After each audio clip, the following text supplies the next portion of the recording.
نحمده ونصلي على رسوله الكريم أما بعد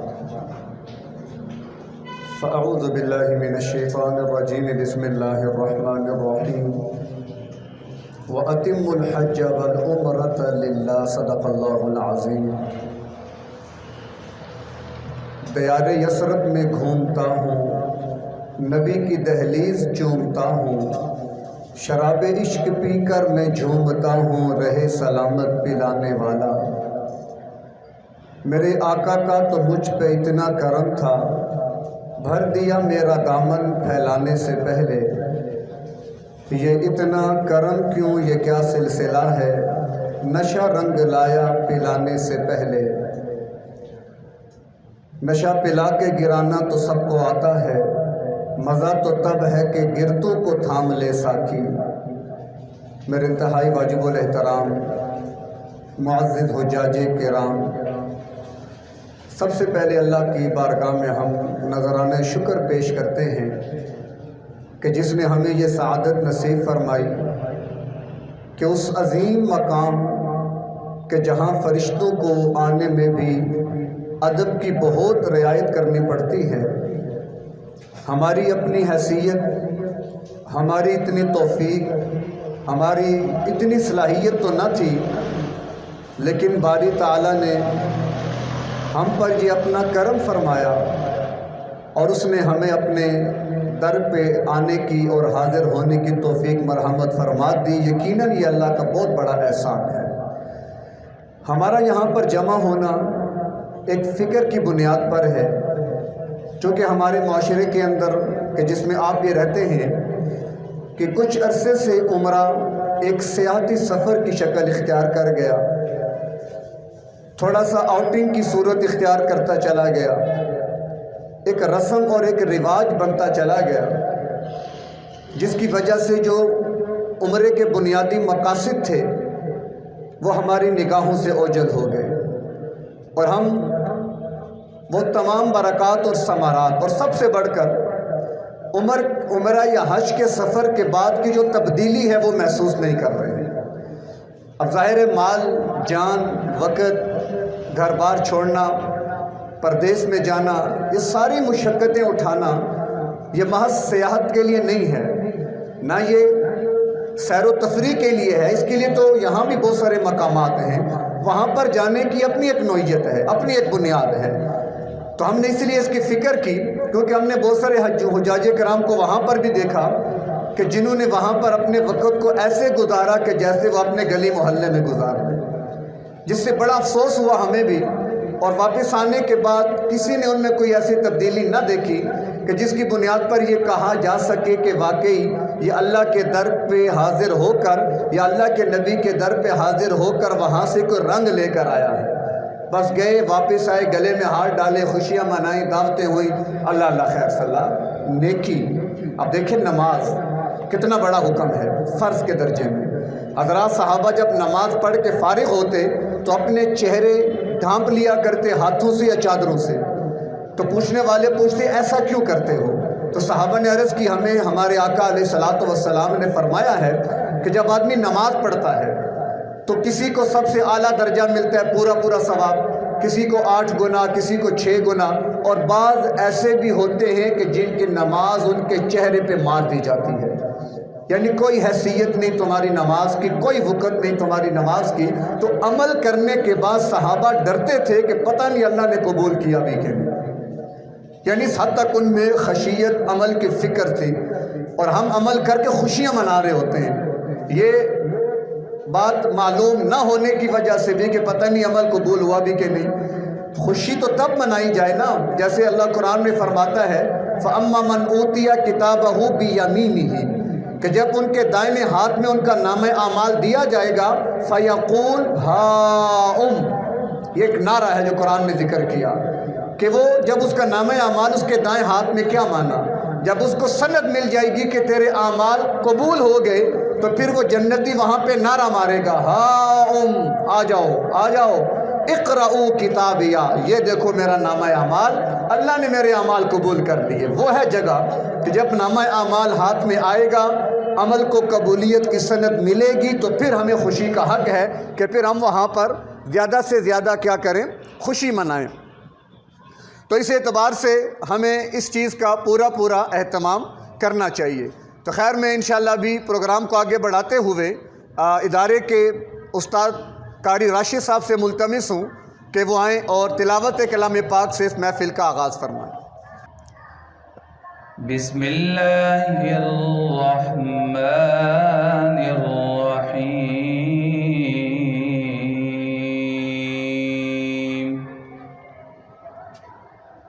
ما كان محمد أبا أحد من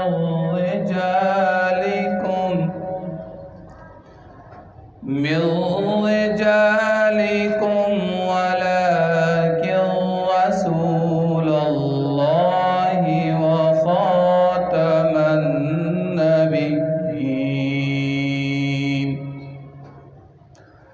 وكان الله بكل شيء عليما صدق الله العظيم۔ آیت مبارکہ جو آپ کے سامنے تلاوت کی گئی، ما کان محمد ابا احد من رجالکم، کہ نہیں ہے محمد صلی اللہ علیہ وسلم تم مردوں میں سے کسی کے باپ، ولیکن رسول اللہ، لیکن وہ اللہ کے رسول ہیں، وخاتم النبیین، اور ختم نبوت کا صحرا سجا کر آئے ہیں، وکان اللہ بکل شیء علیما، اللہ ہر چیز کا جاننے والا ہے۔ تو ختم نبوت ہمارا ایمان، ہمارا عقیدہ ہے۔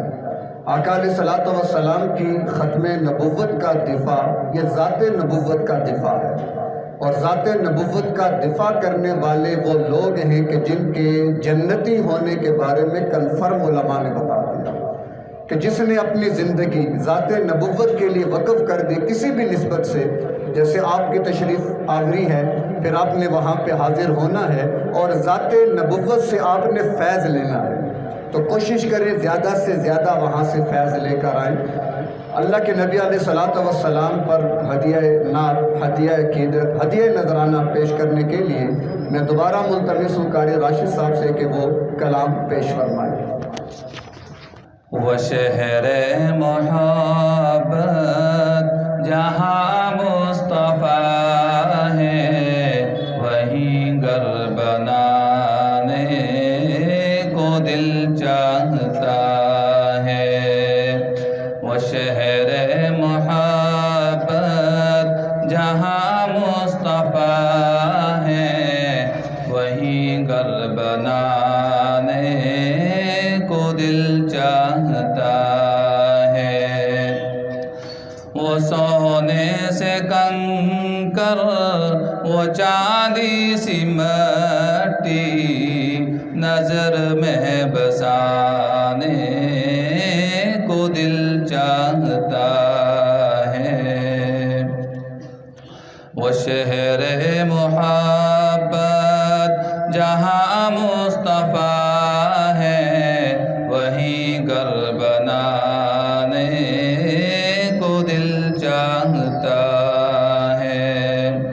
جہاد محبت کی آواز گونجی، کہا حنظلہ نے یہ دلہن سے اپنی اجازت اگر دو تو جام شہادت لبوں سے لگانے کو دل چاہتا ہے۔ وہ شہر محبت جہاں مصطفیٰ ہے، وہیں گھر بنانے کو دل چاہتا ہے۔ تو صدیق اکبر کے ہونٹوں پہ آیا، وہاں مال دولت کی کیا ہے حقیقت۔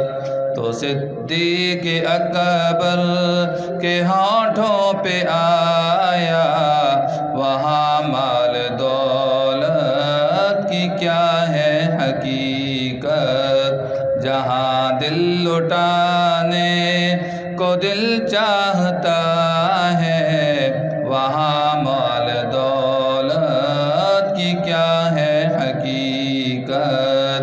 ستاروں سے یہ چاند کہتا ہے ہر دم، تمہیں کیا بتائیں وہ ٹکڑوں کے عالم۔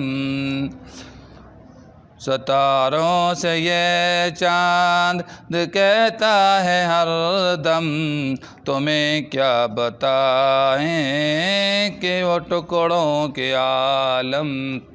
وہ شہر محبت جہاں مصطفیٰ ہیں، وہیں گھر بنانے کو دل چاہتا ہے۔ اشارے میں آقا کا اتنا مزہ تھا کہ پھر لوٹ جانے کو دل چاہتا ہے۔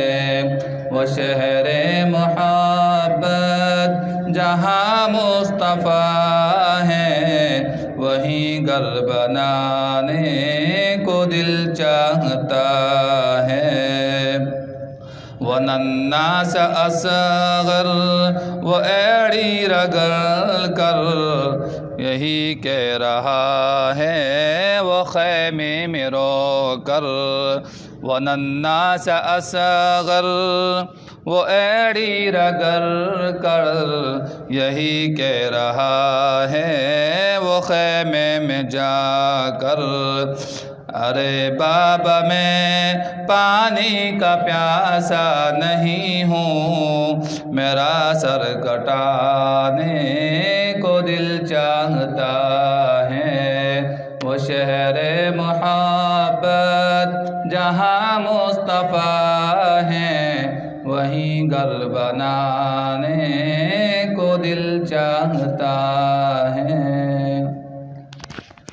جیسا کہ اشتہار کے ذریعے آپ احباب یہ بات معلوم کی کہ آج کی اس نشست میں فلسفہ عمرہ کے حوالے سے اہم اور ضروری اور بنیادی باتیں آپ کے گوش گزار کی جائیں گی، تو اس حوالے سے چند گزارشات پیش کر کے پھر اس کے بعد اگلا ہمارا سیشن باقاعدہ ٹریننگ کا ہوگا، اور پھر اس کے بعد دعا ہو جائے گی اور احرام باندھنے کا طریقہ، اور اس کے علاوہ آپ کے اگر کوئی سوالات اور جوابات ہوں گے تو انشاءاللہ ان کے حوالے سے بھی بات ہوگی۔ تو کسی کے ذہن میں کوئی سوال آ رہا ہو تو ذہن میں رکھیں، انشاءاللہ پروگرام کے بعد ہم اپنے سوالات کو لے کر انشاءاللہ ان کے جوابات بھی آپ کو دیں گے۔ اس کے علاوہ بھی گروپ چونکہ بن چکا ہے 24 نومبر واٹس ایپ کے اوپر بھی، تو اس اعتبار سے بھی کسی مقام پر کسی کو کوئی مسئلہ درپیش ہو تو وہ اس گروپ کے اندر اپنا مسئلہ بھیج سکتا ہے، انشاءاللہ شرعی رہنمائی۔ ویسے بھی گروپ آنر آپ کے ساتھ ہیں، مسائل تو نہیں ہوں گے، پھر بھی جہاں ضرورت پیش آئے تو مفتیان کرام چونکہ موجود ہیں وہ انشاءاللہ آپ کے تمام سوالات کے جوابات بھی دیں گے۔ تو فلسفہ عمرہ کے حوالے سے میں چند گزارشات پیش کرنا چاہوں گا۔ اس میں سب سے اہم اور بنیادی چیز، عبادت کوئی بھی ہے، کسی بھی عبادت کا بنیادی فلسفہ ہوتا کیا ہے؟ ہم کوئی بھی عبادت کرتے کیوں ہیں، یا عبادت کرنے کا مقصد کیا ہے، کس وجہ سے ہم اللہ رب العزت کی عبادت کی طرف جاتے ہیں؟ تو اس حوالے سے سب سے اہم اور بنیادی چیز سمجھنے والی یہ ہے کہ اصل میں اللہ نے ہمیں دنیا میں بھیجا ہی اپنی عبادت کے لیے ہے۔ وَمَا خَلَقْتُ الْجِنَّ وَالْإِنسَ إِلَّا لِيَعْبُدُونَ، کہ میں نے جن و انس کو جو تخلیق فرمایا تو کس مقصد کے لیے؟ اپنی عبادت کے لیے۔ تو گویا میرا اور آپ کا دنیا میں آنے کا بنیادی مقصد عبادت ہے، یہ بات تو طے ہے۔ اب اگر میرا مقصد حیات عبادت ہے تو پھر چاہیے تو یہ تھا کہ میں اپنی پوری زندگی 24 گھنٹے اللہ کی عبادت میں گزاروں، اور عبادت کا وہ تصور جو میرے اور آپ کے ذہن میں ہے کہ ہم نماز پڑھیں یہ عبادت ہے، روزہ رکھیں یہ عبادت ہے، حج اور عمرہ کریں یہ عبادت ہے، ذکر تسبیحات درود شریف یہ عبادت ہے، صدقہ خیرات یہ عبادت ہے، یقیناً یہ عبادات ہیں، لیکن اس آیت کے پیرائے میں ہمیں اس بات کو سمجھنا ہے کہ اس آیت کا تقاضا تو کیا ہے کہ میری پوری زندگی اللہ کی عبادت میں یوں گزرے کہ میں مسجد سے باہر ہی نہ نکلوں، میں زندگی پوری روزے سے رہوں، میں بیت اللہ کے چکر لگاتا رہوں، روزہ رسول پہ حاضریاں ہوتی رہیں۔ اور یہ بات تو یقیناً مشکل ہے، کیونکہ میرا گھر بار بھی ہے، میرے بیوی بچے بھی ہیں، میرے اعزا و اقربا بھی ہیں، میرے رشتہ دار بھی ہیں، پھر میرا پیٹ، میرا خاندان، میرے قوم قبیلہ، میری ملازمت، میری نوکری اور میری دکان، میری تجارت، یہ ساری کی ساری چیزیں وہ بھی تو میرے سامنے ہیں۔ تو پھر یہ ساری چیزیں کیسے ممکن ہیں؟ تو اللہ کریم نے کرم کا معاملہ فرماتے ہوئے ہمیں اپنا محبوب عطا فرمایا، اور محبوب کو عطا فرما کر اللہ نے یہ اعلان کر دیا من یطیع الرسول، کہ جس نے میرے رسول اور نبی کی اتباع کر لی۔ اب کیونکہ اتباع بنیادی طور پر عبادت تو اللہ کی ہے، اور عبادت کا معنی ہی کیا ہے؟ اللہ کے احکامات کو ماننا، اللہ کے احکامات کو پورا کرنا۔ اور ظاہر ہے کسی کا حکم کب مانا جائے گا؟ کہ جب حکم دینے والے کو آپ دیکھیں یا اس کا حکم سنیں، تب جا کر آپ اس کو پورا کریں گے۔ اور اس معنی میں ہم نے اللہ کو دیکھا بھی نہیں، اللہ کو سنا بھی نہیں، تو اے اللہ حکم تیرا کیسے پورا کریں؟ یہی مغالطہ پیش آیا بنی اسرائیل کو بھی، کہ جن بنی اسرائیل نے جا کر موسیٰ علیہ السلام کے سامنے اپنی یہ بات رکھی کہ ہم تو بن دیکھے بن سنے اللہ پر ایمان نہیں لا سکتے، ہم نہیں مان سکتے، ہم سے پہلے تھا عجب تیرے جہاں کا منظر، کہیں معبود تے پتھر، کہیں مسجود شجر، خوگر پیکر محسوس تھی انسان کی نظر، مانتا پھر کوئی اندیکھے خدا کو کیوں کر۔ تو اقبال نے بھی شکوہ کے اندر اسی بات کی وضاحت کی کہ انسان تو جس چیز کو دیکھتا ہے، اور آج کا سائنسی علم بھی، نظریہ اس کا بھی کیا ہے کہ جو چیز آپ کے علم میں آئے، مشاہدے میں آئے، تجربے میں آئے، وہ چیز وجود رکھتی ہے۔ جس چیز کو آپ دیکھ نہیں سکتے، جو آپ کی تجربہ گاہ میں تجربہ نہ کیا جا سکے، جس کو محسوس نہ کیا جا سکے، اس چیز کا وجود ہی نہیں ہے۔ تو حقیقت یہ ہے کہ اللہ کو ہم نے نہیں دیکھا، اللہ کو ہم نے نہیں سنا، تو پھر اللہ کی بات کو کیسے مانا جائے؟ تو اس حوالے سے اللہ نے بڑا معاملہ آسان کر دیا کہ تم نے اگرچہ مجھے دیکھا بھی نہیں ہے، اور تم نے اگرچہ مجھے سنا بھی نہیں ہے، لیکن تمہیں پیغمبر وہ دے رہا ہوں کہ جس پیغمبر نے مجھے دیکھا بھی ہے اور مجھے سنا بھی ہے، تو لہذا تم اس کی اتباع پیروی کر لو، گویا تم نے مجھ اللہ کی اتباع پیروی کر لی۔ تو من یطیع الرسول فقط اطاع اللہ، کہ جس نے رسول کی اطاعت کی اس نے گویا اللہ کی اطاعت کر لی۔ تو اس لیے اللہ اور اللہ کے نبی یہ گویا کہ ہماری عبادت کے لیے بنیاد ہیں۔ اب آئیں سمجھتے ہیں کہ عبادت کہتے کسے ہیں۔ اب علماء نے اس کی مختلف توجیحات لکھی ہیں۔ اتنی بات تو طے شدہ ہے کہ اللہ کے احکامات کو اللہ کے نبی علیہ السلام کے طریقے کے مطابق ادا کرنا یہ عبادت ہے۔ علامہ ابن قیم رحمہ اللہ فرماتے ہیں کہ کسی بھی ذات کی انتہائی محبت اور کسی بھی ذات سے انتہائی عاجزی والا تعلق یہ عبادت ہے۔ یعنی ہم اللہ وہ ذات ہے کہ جس ذات سے ہمیں محبت انتہائی درجے میں ہونی چاہیے، اور اسی طرح اس ذات باری تعالیٰ کے ساتھ ہمارا عاجزی والا اور خشوع اور خضوع والا جو تعلق ہے وہ بھی اسی بنیاد پر ہونا چاہیے کہ ہم انتہائی درجے میں اللہ تبارک و تعالیٰ کے ساتھ عاجزی والا اور خاکساری والا معاملہ کریں کہ ہم بہت عاجز ہیں، خاکسار ہیں۔ تو انتہائی درجے کی محبت اور انتہائی درجے کی عاجزی عبادت کہلاتی ہے۔ اب اس کے بعد عبادت کے درجات کیا ہیں یا عبادت کی علامات کیا ہیں؟ کون مجھ اور آپ میں سے عبادت گزار کہلائے گا؟ اس لیے کہ عبادت کا لفظ عبد سے نکلا ہے، اور عبد کہتے ہیں غلام کو، یعنی ہم نے خود کو اللہ کا غلام بنانا ہے، اور اللہ ہمارے آقا اور مالک اور مولا ہیں، تو ہم اللہ کے غلام، اللہ ہمارا مالک اور مولا۔ عبد، عبدیت اسی چیز کا نام ہے۔ اور یہ بھی ذہن میں رکھیں کہ رسالت اور عبدیت ان دونوں میں اللہ کو صفت عبدیت زیادہ محبوب ہے، اور اس کی سب سے بڑی اور واضح دلیل کیا ہے کہ اللہ تبارک و تعالیٰ نے جو انسانیت کو سب سے بلند اور عظیم مقام دیا، جو بلند مرتبہ عطا کیا، وہ کیا تھا کہ اللہ نے اپنے محبوب پیغمبر کو معراج پہ بلایا۔ یعنی یہ انسانیت کا عروج ہے۔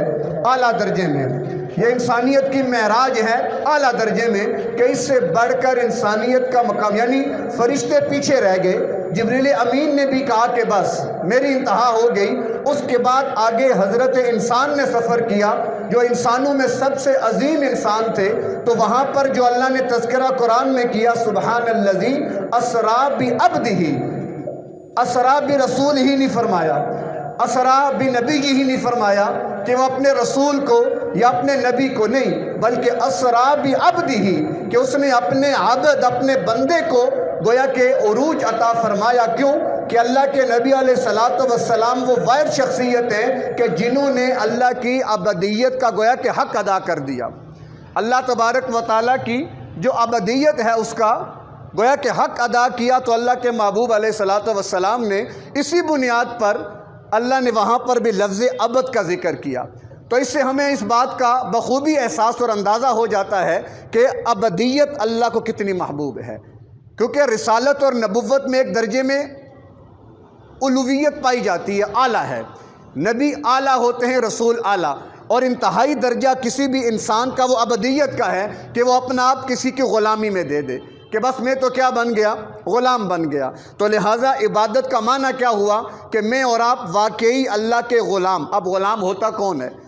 اب یہ تو تمام اہل علم جانتے ہیں، اہل شعور بھی جانتے ہیں کہ غلام کون ہوتا ہے، کہ جو 24 گھنٹے اپنے آقا کا پابند ہوتا ہے، اس نے آقا کی مان کے چلنا ہے۔ اب غلام کی اپنی مرضی ختم، اگر خود کو کسی کی غلامی میں دے دیا تو اپنی مرضی کیا ہو گئی، ختم، اب اپنا معاملہ ختم، اپنی رضا ختم، اب ہم نے آقا کو دیکھ کر وہ آقا کی مان کے چلنا ہے۔ آپ جو جاتے ہیں عمرہ کریں گے، اور عمرے میں جو آپ کا آخری رکن ہے حلق کرانا، مرد حضرات اپنے سر کے بال جو مونڈتے ہیں، اس کے پیچھے حکمت کیا ہے یا اس کی تاریخ اور فلسفہ کیا ہے؟ عرب معاشرے میں یہ رواج تھا کہ عرب جب کوئی غلام خرید کر لاتے تھے تو پہلا کام یہ کرتے تھے، اس کا سر منڈوا دیتے تھے تاکہ معاشرے کو یہ پتہ چلے کہ اس میں آقا کون ہے اور غلام کون ہے، کہ اس میں آقا کون ہے اور غلام کون ہے۔ تو یہ غلام ہونے کی علامت عرب معاشرے کے اندر تھی، جس کو اللہ نے عمرے اور حج کے اندر بھی لازم کر کے ہمیں یہ باور کرایا کہ حقیقت میں تم مجھ اللہ کے غلام ہو۔ اور اس جب وہاں پہ جب اسرا پھر رہا ہو نا سر پہ، تو دل میں خیال اور کیفیت یہی ہونی چاہیے کہ ہم اپنا آپ اللہ کی غلامی میں دے رہے ہیں، آج کے بعد ہماری مرضی ختم ہو گئی۔ ہم تو ابھی تو مرضی کر لیتے ہیں نا اپنی، کبھی جی چاہ تو ہم نے کبھی گانا سن لیا، یہ اپنی مرضی، اللہ کی مرضی نہیں ہے۔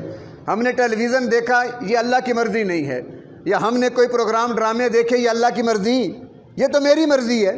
تو گویا کہ ابھی ہم غلام نہیں بنے اللہ کے، ابھی تو ہم اپنے نفس کے غلام ہیں، اپنے نفس کے بندے۔ اور اللہ نے قرآن میں اس کی وضاحت بھی فرمائی ہے، افرأیت من اتخذ الہہ ہواہ، کہ کیا تم نے دیکھا اس شخص کو کہ جس نے اپنی خواہشات کو اپنا معبود بنا لیا، جس نے اپنی خواہشات کو اپنا معبود، حالانکہ ابدیت کا تعلق بندے اور اللہ کے درمیان ہے، لیکن جب وہ صفت ہم نے کسی اور کے لیے مختص کر دی تو گئے کہ ہم پھر اس کے غلام بن گئے۔ اور یہاں پر ہم بات کس کی مان رہے ہیں؟ اپنے نفس کی۔ دیکھیں، نفس مختلف کیفیات کا نام ہے۔ اگر یہ نفس اللہ کے اتباع پیروی میں ہے تو اس کو نفس مطمئنہ کہا جاتا ہے، اور اس کا حکم کیا ہے؟ یا ایتھا النفس المطمئنہ ارجعی الی ربک راضیۃ مرضیہ فادخلی فی عبادی وادخلی جنتی، کہ جس نے اپنے نفس کو نفس مطمئنہ بنا لیا، گویا کہ وہ اپنے رب کے در پہ پہنچ گیا، اور رب اس کو اپنے در سے جنت کا در دکھا دیں گے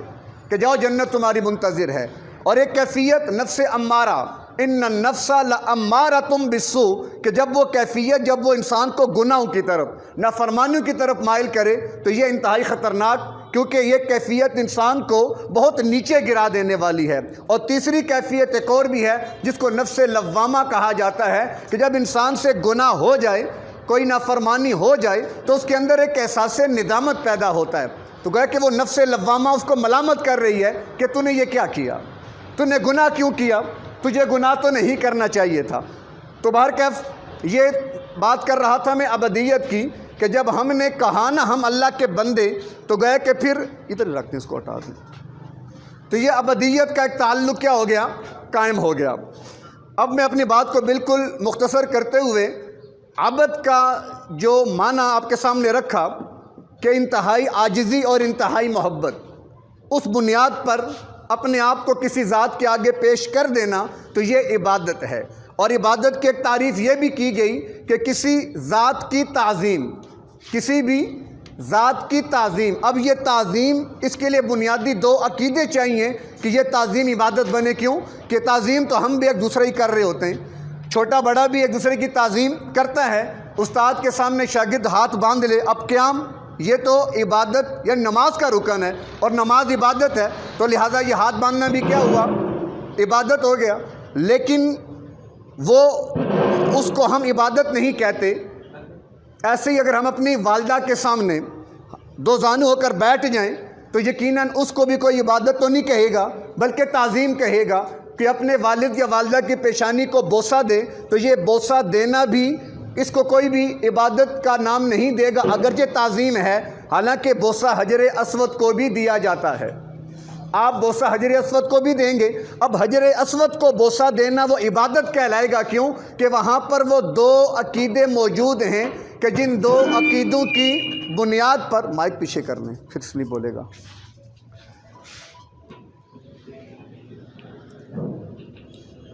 تو جن دو عقیدوں کی بنیاد پر کوئی بھی تعظیم جو عبادت بنے گی، اب وہ دو عقیدے کہ جس ذات کی آپ تعظیم کر رہے ہیں، پہلا عقیدہ کہ وہ ذات علیم ہے۔ علیم کا معنی کہ وہ میرے تمام احوال سے باخبر ہے، میری تمام ضروریات کو جانتی ہے۔ اور دوسری قدیر کہ وہ میری ضروریات کو پورا کرنے پر قادر بھی ہے۔ تو وہ ذات کہ جس کے بارے میں یہ عقیدہ آپ رکھیں کہ وہ علیم بھی ہے، قدیر بھی ہے، اور اس بنیاد پر اس کی تعظیم کریں گے تو وہ تعظیم عبادت کہلائے گی۔ اور یہ تعظیم صرف کس ذات کی ہے؟ کیونکہ اللہ کے سوا کوئی علیم نہیں ہے، کہ جس کو کلی اشیاء کا علم ہو وہ اللہ کے ماں سوا کوئی نہیں ہے۔ اور وہ ذات کے جو ہر ایک کی ضرورت کو پورا کرنے والی ہے وہ اللہ کے ماں سوا کوئی نہیں ہے۔ تو لہٰذا عبادت جب اللہ کی، تو پھر عبادت کی جتنی بھی قسمیں وہ ساری بھی کس کے لیے ہیں؟ اللہ کے لیے۔ قیام عبادت، تو لہٰذا عبادت کی نیت سے کسی کے آگے آپ ہاتھ باندھ کے کھڑے نہیں ہو سکتے، کیونکہ عبادت رکوع آپ کسی اور کو نہیں کر سکتے، سجدہ کسی اور کو نہیں کر سکتے، نظر و نیاز کسی اور کے نام کے نہیں دے سکتے، ایسے ہی چڑھاوے اللہ کے ماں سوا کسی اور کے نام پہ نہیں دے سکتے۔ کیوں کہ یہ ساری کی ساری چیزیں عبادات میں آتی ہیں۔ اور عبادت کس کے لیے ہے؟ الحمدللہ، تمام تعریفیں کس کے لیے ہیں؟ اللہ کے لیے۔ ہم قرآن شروع کرتے ہیں تو سب سے پہلا جملہ کیا لاتے ہیں؟ الحمدللہ، تمام تعریفیں اللہ کے لیے۔ کیوں؟ اس لیے کہ یہ میرے اور آپ کی دل کی آواز ہے، کہ جس کو اللہ نے الفاظ کا جامع پہنایا ہے۔ اب یہ میرے اور آپ کی دل کی آواز کیوں بنی؟ اللہ نے آپ کو عقل سلیم عطا فرمائی، فطرت سلیمہ عطا فرمائی۔ عقل سلیم اور فطرت سلیمہ کی بنیاد پر آپ کو اللہ کی معرفت ملی۔ جب آپ کو اللہ کی معرفت مل گئی تو پھر گویا بے ساختہ آپ کی زبان سے نکلے گا الحمدللہ، کیونکہ یہ اللہ کا کرم تھا کہ اللہ نے آپ کو اپنی معرفت عطا فرما دی، وگرنہ میرے اپنے ذاتی کمال کی یہاں پہ کوئی چیز نہیں ہے، بلکہ یہ اللہ کا محض کرم تھا کہ جس نے عالم ارواح میں میری فطرت میں اپنا تعارف رکھا تھا الست بربکم کہہ کر۔ تو گویا کہ یہ ساری بات اور تمہید باندھنے کا مقصد کیا ہے کہ تاکہ ہمیں اللہ سمجھ میں آئے، پھر میرا اللہ سے تعلق کس نوعیت کا ہے میں اس کو بھی سمجھوں، اگر تو کمی ہے، کمزوری ہے، کوتاہی ہے، اس کو میں دور کروں۔ کیوں؟ یہ سفر جو آپ کرنے جا رہے ہیں، اس سے بڑھ کر اس چیز کی معرفت کا آپ کے پاس کوئی ذریعہ نہیں ہے کہ اگر یہ سفر بھی آپ کو اللہ کی پہچان نہ کرا سکا اور اللہ کے نبی کی عظمت اور محبت نہ سمجھا سکا تو بتائیں پھر اور کون سا در ہوگا کہ جس در پہ جا کے آپ کو یہ چیزیں ملیں گی۔ تو اسی لیے ہمارا آنا، یہاں پہ جمع ہونا، مل بیٹھنا، اس کے پیچھے بنیادی مقصد یہی ہے، بنیادی فلسفہ یہی ہے کہ ہم اس سفر کو قیمتی بنائیں، ضائع نہ کریں۔ اللہ کے نبی علیہ الصلوۃ والسلام کا در، علماء، اتقیاء، صلحاء، اولیاء جب جاتے تو مدینہ سے پہلے جوتے اتار لیا کرتے تھے، کسی ایسی جگہ پہ قدم نہ پڑ جائے کہ جہاں میرے محبوب کے قدم لگے ہوں۔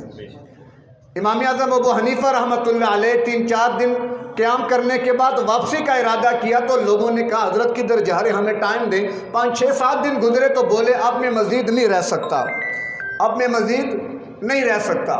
تو لوگ بڑے حیران کہ یہ کیسی بات کر رہے ہیں، تو آپ نے فرمایا کہ تمہیں نہیں پتا کہ میرے ساتھ معاملہ کیا ہے؟ بھئی کیا معاملہ ہے؟ فرمایا کہ جب سے میں مدینہ آیا ہوں ابھی تک میں نے قضاء حاجت نہیں کی، اس ڈر سے کسی ایسی جگہ نہ بیٹھ جاؤں جہاں میرے محبوب کے قدم لگے ہوئے، اور جب میں نے قضاء حاجت نہیں کرنی تھی تو میں نے کھایا پیا بھی کچھ نہیں ہے تاکہ مجھ کو حاجت ہی پیش نہ آئے۔ یہ ہے وہ ادب کا مقام۔ جبریل امین بھی عرش بری سے جب تشریف لاتے تو دستک دے کر ادب اور احترام کے ساتھ تشریف لاتے۔ لا ترفعوا اصواتکم فوق صوت النبی ولا تجہروا له بالقول کجہر بعضکم لبعض ان تحبط اعمالکم وانتم لا تشعرون۔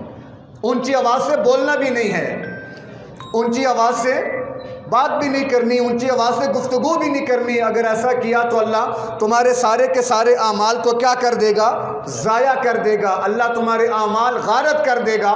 لیکن آپ دیکھیں گے آج، حالانکہ آج جب تیسری تعمیر ہو رہی تھی مسجد نبوی کی تو جتنی مشینری تھی، جتنے بھی شور شرابے کی چیزیں تھیں مدینہ سے باہر، حتیٰ کہ اس کا گرد و غبار بھی مدینہ میں پہنچنے نہیں دیا گیا، آواز بھی دور۔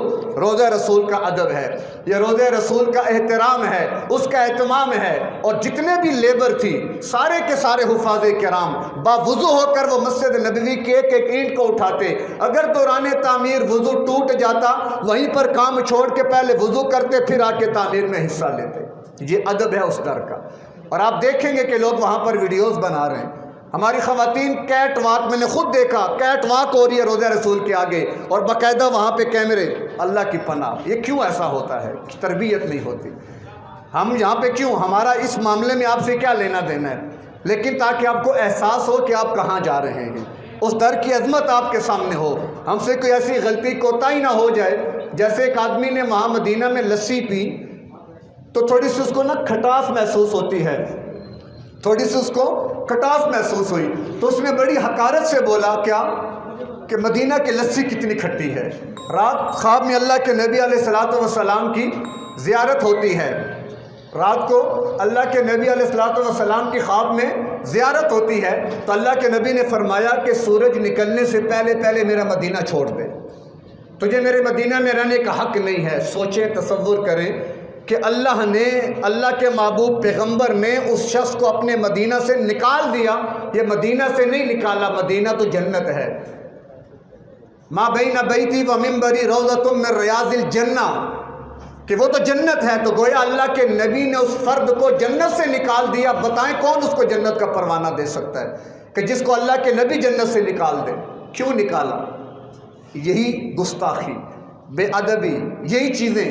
تو لہٰذا بہت احترام، بہت ادب، بہت محتاط ہو کے ابھی سے یہ فکر پیدا کریں اپنے اندر کہ بڑے اونچے مقام، بڑے اونچے در، کہ وہاں کے انوارات آپ تصور بھی نہیں کر سکتے، وہاں کی برکات آپ سوچ بھی نہیں سکتے۔ ہمارا تو سچی بات ہے اسٹیمنا، وگرنہ میں حقیقت بتاؤں وہاں پر ایسے اللہ والے بھی گئے کہ جنہوں نے وہاں پر مشاہدات کیے ہیں، ان کو باقاعدہ مشاہدے ہوتے ہیں، وہاں پر وہ دیکھتے بھی ہیں فرشتوں کا نزول، لیکن اس کے لیے دل کی صفائی بہت ضروری ہے، چشم بینا بہت ضروری ہے، سب سے بڑھ کر روحانیت کی آنکھ کا ہونا ضروری ہے۔ ہم چونکہ مادیت پرست لوگ ہیں، ہم نے مادیت کے پیچھے لگ کر روحانیت کو دفن کر دیا ہے، جس کی وجہ سے ہمیں سمجھ نہیں آتی کہ اب ہم کیا کریں اور ہم کدھر جائیں۔ تو خیر، میں گزارش یہ کر رہا تھا کہ ہم عبادت کے مفہوم کو سمجھ لیں اور اس مقصد حیات کو پا لیں اور اس کے اوپر آ جائیں تو ہمارے سارے مرحلے آسان ہیں۔ اور عابد کون ہوتا ہے؟ ابدیت کے اندر بنیادی 3 صفات، وہ میں بات رکھ کے بات کو ختم کرتا ہوں۔ سب سے پہلی چیز، جو غلام ہوتا ہے اس کے اندر وفاداری ہونی چاہیے، غلام کو وفادار ہونا چاہیے۔ جو وفادار نہیں ہوگا اپنے آقا کا، آپ کا غلام ہو، کھائے آپ کے گھر سے، پیے آپ کے گھر سے، تنخواہیں آپ کے گھر سے لے، اور اس کے باوجود جا کر وہ وفاداریاں کہیں اور نبھاتا رہے، تو آپ کا اس کے بارے میں کیا رویہ ہوگا؟ آپ کی اس کے بارے میں کیا سوچ ہوگی کہ کھایا پیا، کھانا میرے گھر، پینا میرے گھر، تنخواہیں مجھ سے اور وفاداریاں غیروں سے، ایک لمحے کے لیے آپ اس کو برداشت نہیں کریں گے۔ تو لہٰذا وفادار ہونا یہ پہلی صفت ابدیت۔ نمبر 2، کامل اتباع، کہ وہ غلام ہی کیا جو اپنے آقا کی بات نہ مانے، ہاتھ باندھ کے کھڑا ہے، آقا نے کہا پانی پلاؤ، آقا پانی نہیں پلاتا، آپ کے نام پہ 2 تسبیحاں پڑھ دیتا ہوں۔ اچھا بھائی وہ میرا فلانا کام، آقا کام نہیں کرتا، آپ کے سامنے آپ باندھ کھڑا رہوں گا، میں 2 قرآن کی تلاوتیں کر لیتا ہوں، ذکر کر لیتا ہوں۔ تو کیا کرنا ہے ایسے غلام کا؟ ہاتھ باندھ کے تو کھڑے ہیں، ذکر اذکار تلاوت تو ہو رہی ہے، لیکن جو اللہ نے ہم سے چاہا وہ ہم پورا نہیں کر رہے، تو سوچیں کہ پھر اس کے پیچھے معاملہ کیا ہوگا، ہم کیسے غلام ہیں؟ تو کامل اتباع ہر اعتبار سے یہ بھی عبدیت کی بنیادی صفت ہے۔ اور نمبر 3 انتہائی محبت، کہ اپنے آقا سے محبت ہوگی تو وفاداری بھی ہوگی اور تابعداری بھی ہوگی، کیونکہ جب تک محبت کا تعلق نہ ہو تو نہ وفاداری ہوتی ہے اور نہ ہی وہاں پر تابعداری ہوتی ہے۔ اگر وفادار بننا ہے، تابعدار بننا ہے، تو اس کے لیے بنیاد کیا ہے؟ محبت۔ اور اسی چیز کو اللہ نے قرآن میں واضح فرمایا، والذین آمنوا اشد حبا للہ، اہل ایمان کون ہوتے ہیں؟ جو اللہ کی محبت میں انتہائی شدت پسند ہوتے ہیں، گویا اللہ کی محبت میں۔ تو جب اللہ کی محبت دل میں آئے گی تو اسی کی بنیاد پر اتباع بھی ہوگی اور اسی کی بنیاد پر وفاداری بھی ہوگی۔ تو اگر آج ہم اللہ کے وفادار نہیں بن پائے یا اللہ کی کامل اتباع نہ کر پائے تو گویا کہ پھر کہیں کوئی کمی رہ گئی، اور یہ سفر اسی کمی کو دور کرنے کا سب سے بہترین ذریعہ ہے۔ ابھی سے عاجز بن جائیں، اللہ کی محبت کو دل میں جگہ دیں۔ اب اس کے تقاضے بڑی تفصیلات ہیں اس میں، لیکن بنیادی بات خلاصتاً بات یہی ہے کہ میں اور آپ عاجز بن کر، محتاج بن کر اللہ کے در پہ اور اللہ کے محبوب علیہ الصلوۃ والسلام کے در پہ حاضر ہوں، دامن طلب کو پھیلا کے رکھیں اور اللہ کے سامنے یہ بات اللہ کو کہتے ہیں نا، منوا کے آئیں۔ ایسا تعلق، اللہ بچہ اپنی ماں سے باتیں کیسے منواتا ہے؟ کبھی دیکھا ہے نا بچوں کو، رو پڑتے ہیں، وہ بلکتے ہیں، وہ تڑپتے ہیں کہ اماں یہ کام ہوگا۔ تو اللہ کے سامنے بھی ہمیں رونا چاہیے۔ اللہ کے سامنے ہم نے لوگوں کے سامنے رونا سیکھا، ہم نے اوروں کے سامنے ہاتھ پھیلائے، ہم نے غیروں کے در پہ جا کے پیشانیاں جھکائیں، کبھی اللہ کے سامنے روتے، کبھی اللہ کے در پہ جھکتے، کبھی اللہ سے اس طرح کی باتیں کرتے، تو ہمیں زمانے کے آگے رسوا نہ ہونا پڑتا کہ زمانہ ہماری ضروریات پوری نہیں کرتا، بلکہ وہ زمانہ تو ہمیں تباہی کے دہانے پہ لے کے جاتا ہے، ہمارا مذاق اڑاتا ہے۔ اللہ وہ ذات ہے جو ہمارے عیب ڈھانپتی ہے، پردے ڈال دیتی ہے۔ تو لہٰذا آج کی زندگی میں اب تک جو ہوا، اللہ سے معافی مانگ لیں، نیت کی اصلاح کر لیں، جذبات کو آگے لے کر جائیں، روحانیت کی بنیاد پر چیزوں کو دیکھیں، سوچیں، سمجھیں اور اللہ سے معافی مانگتے ہوئے اللہ کے در کی طرف روانہ ہو جائیں، تو انشاءاللہ وہ کبھی آپ کو مایوس نہیں کرے گا، کیونکہ اللہ نے 3 طرح کے الفاظ قرآن میں ذکر فرمائے، اور اللہ بھی کتنی کریم ذات ہے۔ بس اس پر میں بات ختم کر دوں گا کہ یعنی جب ہم اللہ سے معافی مانگتے ہیں، ایک لفظ مغفرت اللہ نے قرآن میں ذکر کیا، ایک لفظ توبہ اللہ نے قرآن میں ذکر کیا، اور ایک لفظ تکفیر وَيُكَفِّرْ عَنْكُمْ سَيِّئَاتِكُمْ اللہ نے ذکر کیا۔ اب غفرہ کا معنی کیا ہوتا ہے؟ کہ کسی چیز کو ڈھانپنا۔ غفرہ کا معنی کسی چیز کو ڈھانپ دینا، یعنی کل قیامت میں یہاں پر میرے گناہوں کا ڈھیر ہے، گناہوں کا انبار ہے، اللہ نے کیا کر دیا اس کو؟ غفرہ کا معنی کیا؟ اللہ نے ڈھانپ دیا، نہیں معلوم کے اندر کیا ہے، گویا کہ اللہ نے عیب چھپا لیے۔ ایک درجہ یہ ہے۔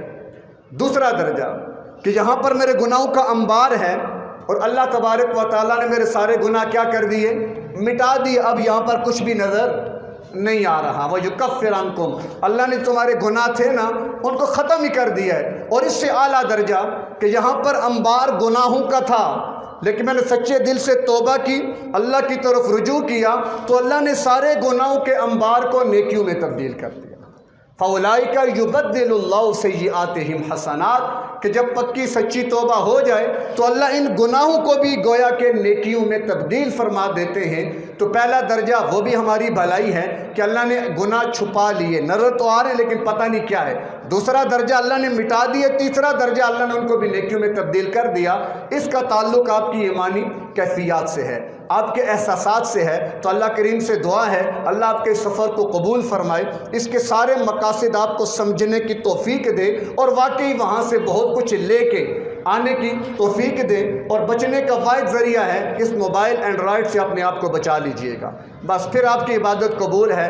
اگر یہ آپ کے ہاتھ میں رہا تو پھر آپ کی عبادت کا کوئی پتہ نہیں کیا معاملہ ہوگا۔ تو اللہ ہمیں ان باتوں کو سمجھ کر ان پر عمل کی توفیق عطا فرمائے۔ وآخر دعوانا ان الحمدللہ رب العالمین۔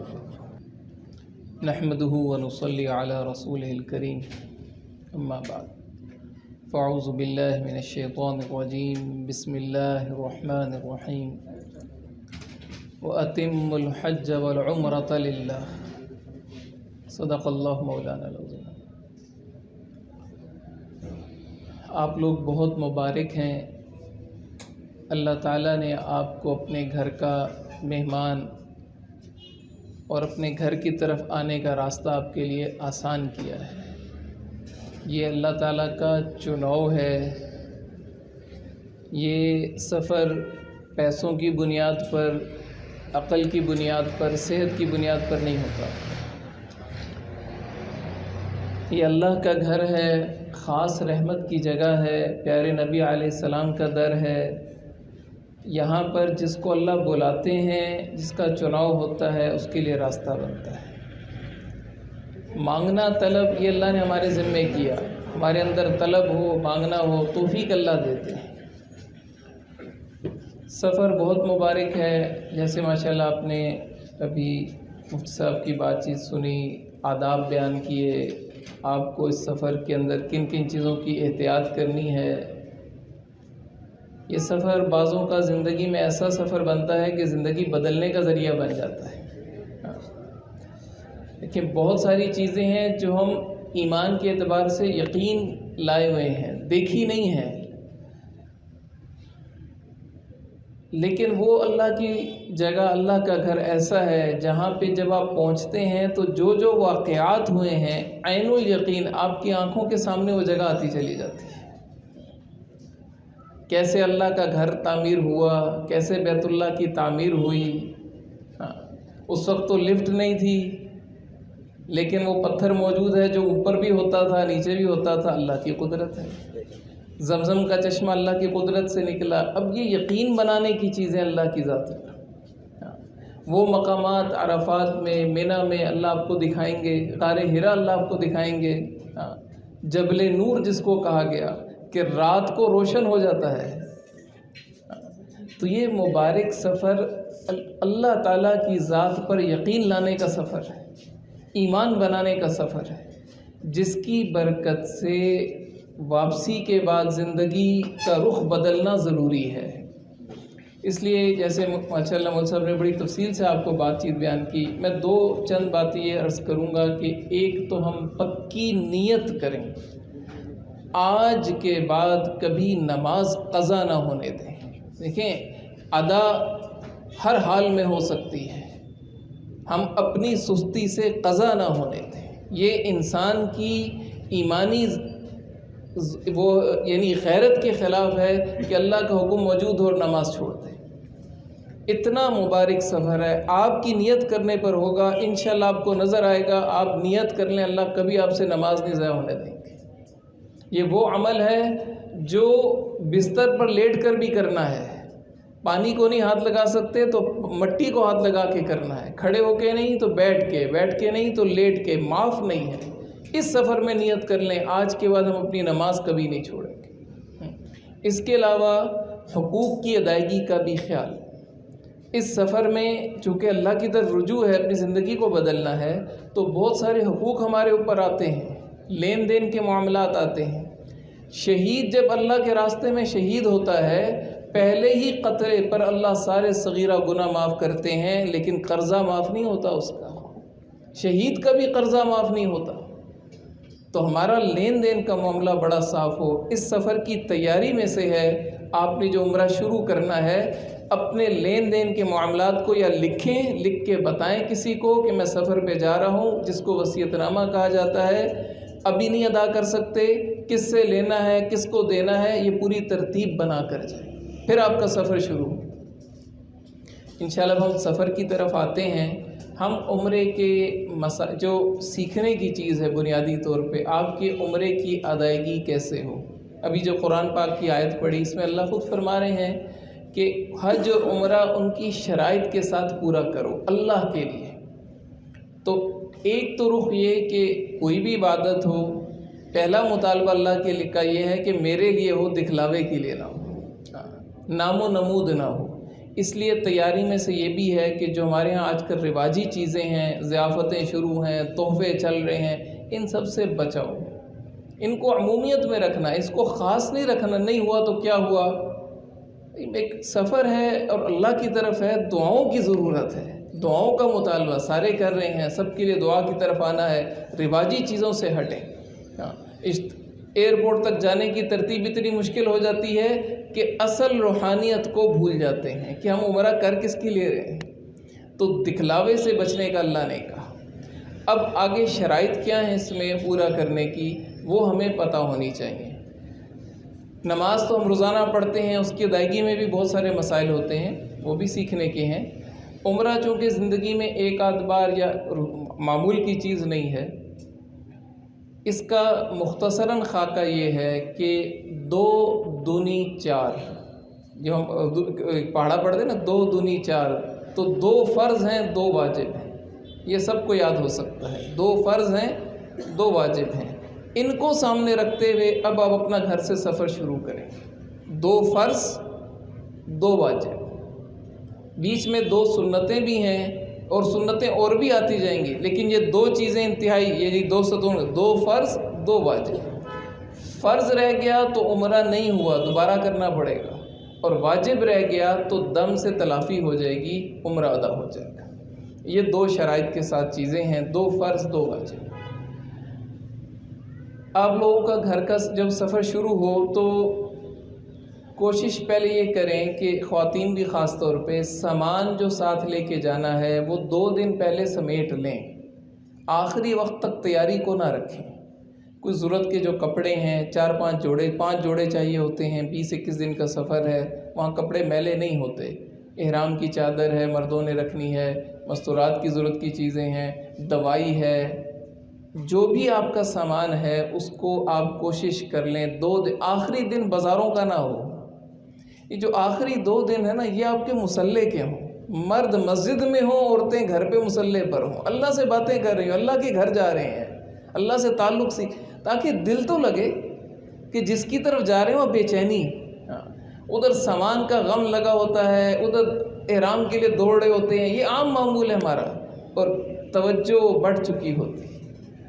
جتنی توجہ راستے میں روحانی اعتبار سے ہونی چاہیے وہ یہ آپ کی تیاری کہ آپ کا سامان پہلے تیار، کچھ ضرورت کے اعتبار سے 1 آدھ پلیٹ رکھ لیں، چمچ رکھ لیں، دسترخوان چھوٹا سا رکھ لیں، کئی بار کئی کمرے میں کھانے کی ضرورت پڑتی ہے، صفائی کا خیال رکھنا ہے۔ یہ بھی آپ کی تیاری ہے کہ اس سفر میں، اس سفر کی کامیابی کیا ہے۔ ایک بات اور 100 پہ بھاری، 1000 کی کہہ لیں ایک بات، یہ سفر آپ کا اللہ کے ہاں قبول ہے، آپ خادم بن کر جائیں، خدمت کی نیت سے جائیں۔ وہ زمین اللہ کے مہمانوں کی جگہ ہے، وہاں جو آ رہا ہے اللہ کا مہمان بن رہا ہے۔ اللہ نے اس کو ایک لقب دیا، نام دیا ضیوف الرحمن۔ کیا نام دیا؟ ضیوف الرحمن، اللہ کا مہمان، اللہ کا مہمان۔ اب جو اللہ کے مہمان کو پانی پلائے، اللہ کتنے خوش ہوں گے۔ اللہ کے مہمان کو کھانا کھلائے، اللہ کے مہمان کا اکرام کرے، آپ بیٹھ جائیں میں کھڑا ہو جاتا ہوں، آپ آگے ہو جائیں میں پیچھے ہو جاتا ہوں۔ یہ سفر ہے، یہی حج اور عمرے میں اللہ کا مطالبہ، اس پر قبولیت کی مہریں ہیں، اس پر قبولیت ہے۔ یہ کتنا آسان ہے لیکن مشکل ہے۔ کیوں مشکل کیا ہے؟ اپنی طبیعت کو توڑنا ہے۔ ہمارا مزاج نہیں ہے، پاکستانی ہونے کے اعتبار سے، ماحول کے اعتبار سے، لائن بنانا، پیچھے رہنا، نرم گفتگو کرنا، دوسرے کو موقع دینا، یہ آپ کا عمرہ ہے۔ وہ جو میں نے گنوائے 2 فرض 2 واجب وہ چلیں گے اپنی جگہ، لیکن عمرہ یہاں ہے، اس کو سمجھنا ہے۔ یہ آپ کے اخلاق کی تربیت ہے، اللہ کا قرب ہے، اللہ آپ کو یعنی اس راستے سے انسان یہ موٹر وے کا راستہ اللہ تک پہنچنے کا، شارٹ کٹ راستہ اللہ تک پہنچنے کا، ساری کمیاں دور ہو جائیں گی۔ اس لیے اس کو ایک مفہوم یوں بھی کہتے ہیں، صبر کے ساتھ عمرہ، ٹھہراؤ کے ساتھ، برداشت کے ساتھ۔ مشقت آئے گی، دیکھیں سفر تو یہاں سے لاہور کا ہو تو انسان تنگ ہو جاتا ہے، چائے گھر کی نہیں ملتی، کھانا گھر کا نہیں ملتا، بستر گھر کا نہیں ملتا، تو یہ تو لمبا سفر ہے، اور پھر اس سفر میں راتیں آئیں گی، آپ کی تو روانگی رات کی ہے، تو جب رات ٹوٹتی ہے تو ذہن پہ بوجھ پڑتا ہے، طبیعت میں کھچاؤ آتا ہے، یہ برداشت کرنا ہے، یہ ہے عمرہ، اس کو سمجھنا ہے۔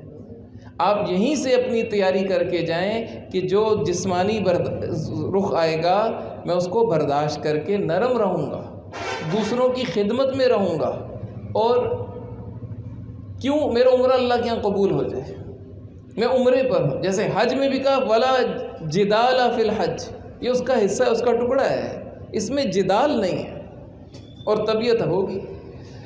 آپ اسی لیے سفر میں کہا گیا تیزی نہ کریں، اپنی طبیعت کے مطابق آرام اپنا خیال رکھیں، کھانے پینے کا خیال رکھیں۔ دیکھیں یہ تو ایسی عبادت ہے کہ آپ طواف کے درمیان بھی کچھ پانی پی سکتے ہیں، منع نہیں ہے، نماز میں نہیں پی سکتے لیکن طواف میں۔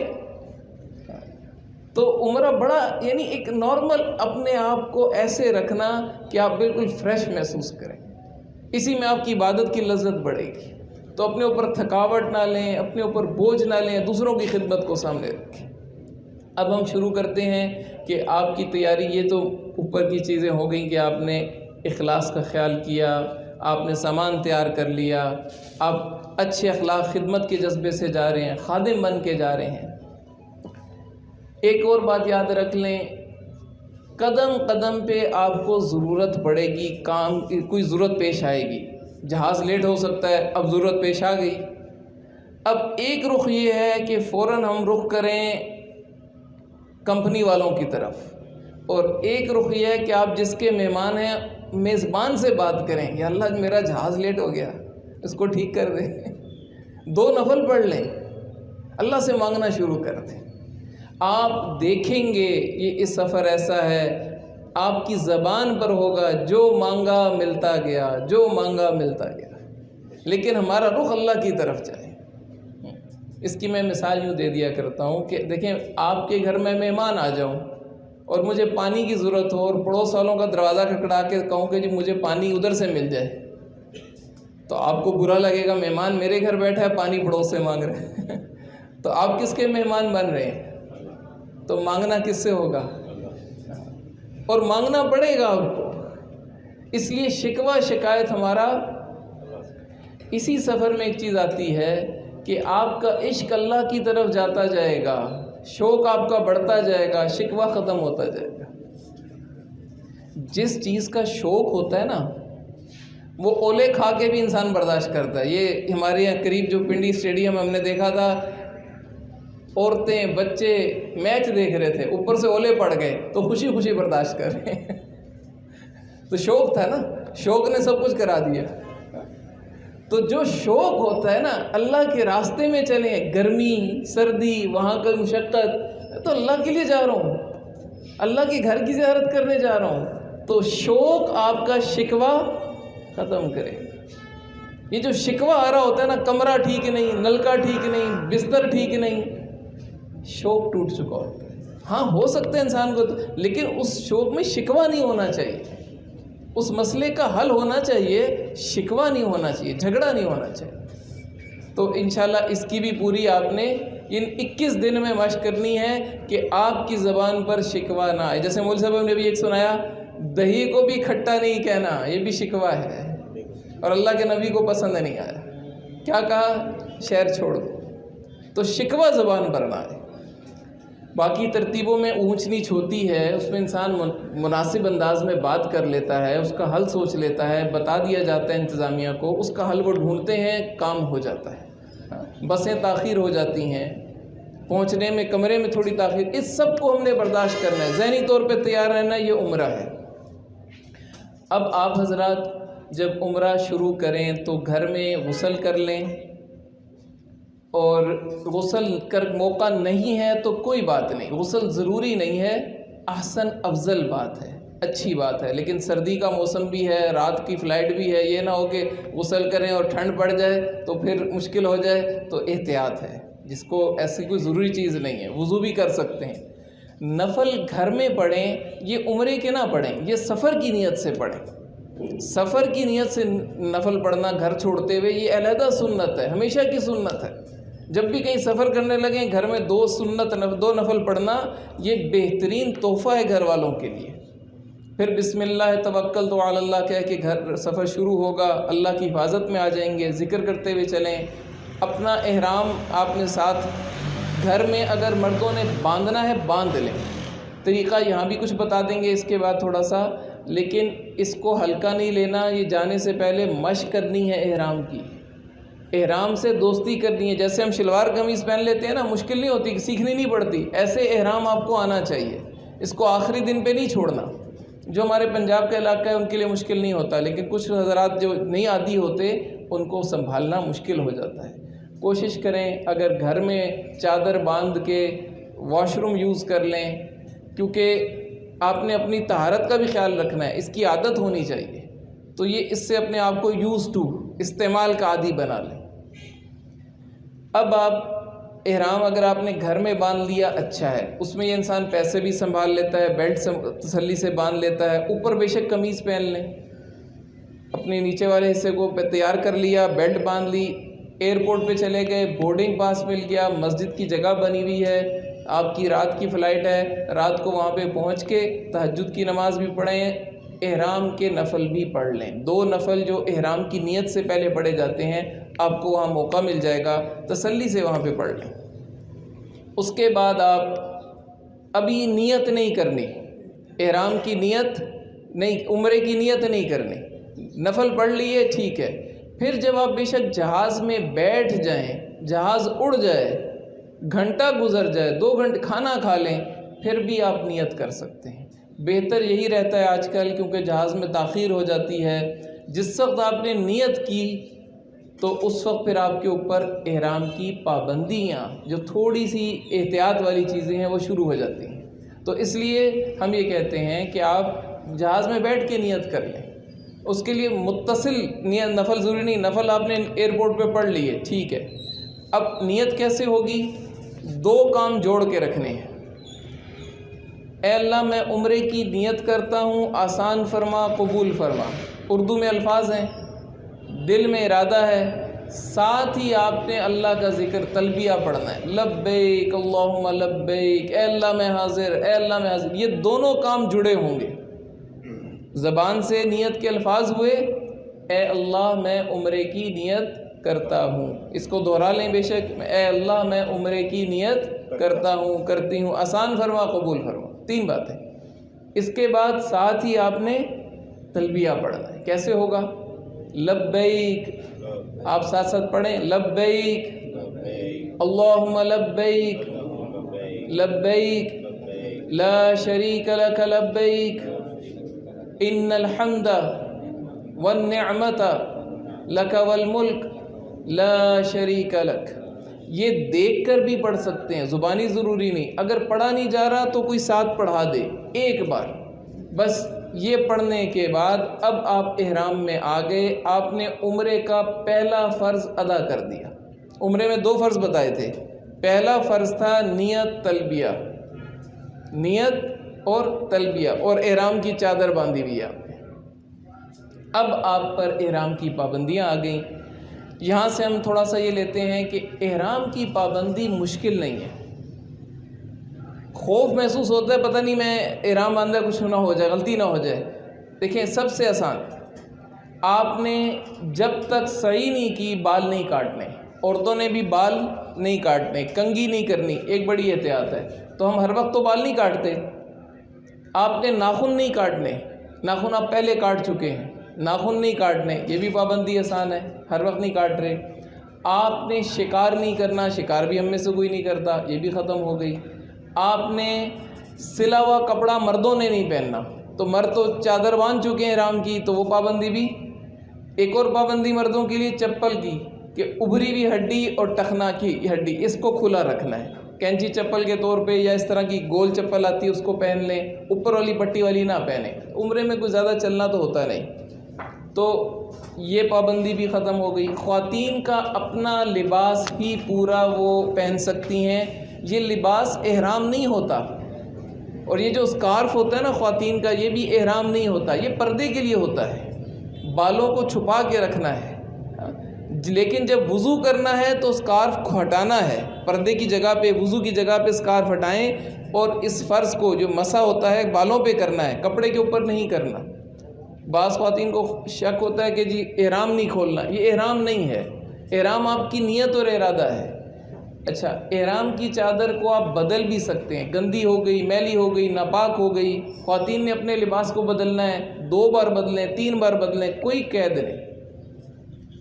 آپ کی نیت اور ارادہ یہ احرام میں آپ آئے ہیں، ٹھیک، اور سفید چادریں آپ نے پابندی کے طور پہ پہنی ہیں جو سلی بھی نہیں ہے، اس میں پیچھے تھیلا ڈال سکتے ہیں، کوئی اس میں پابندی نہیں ہے۔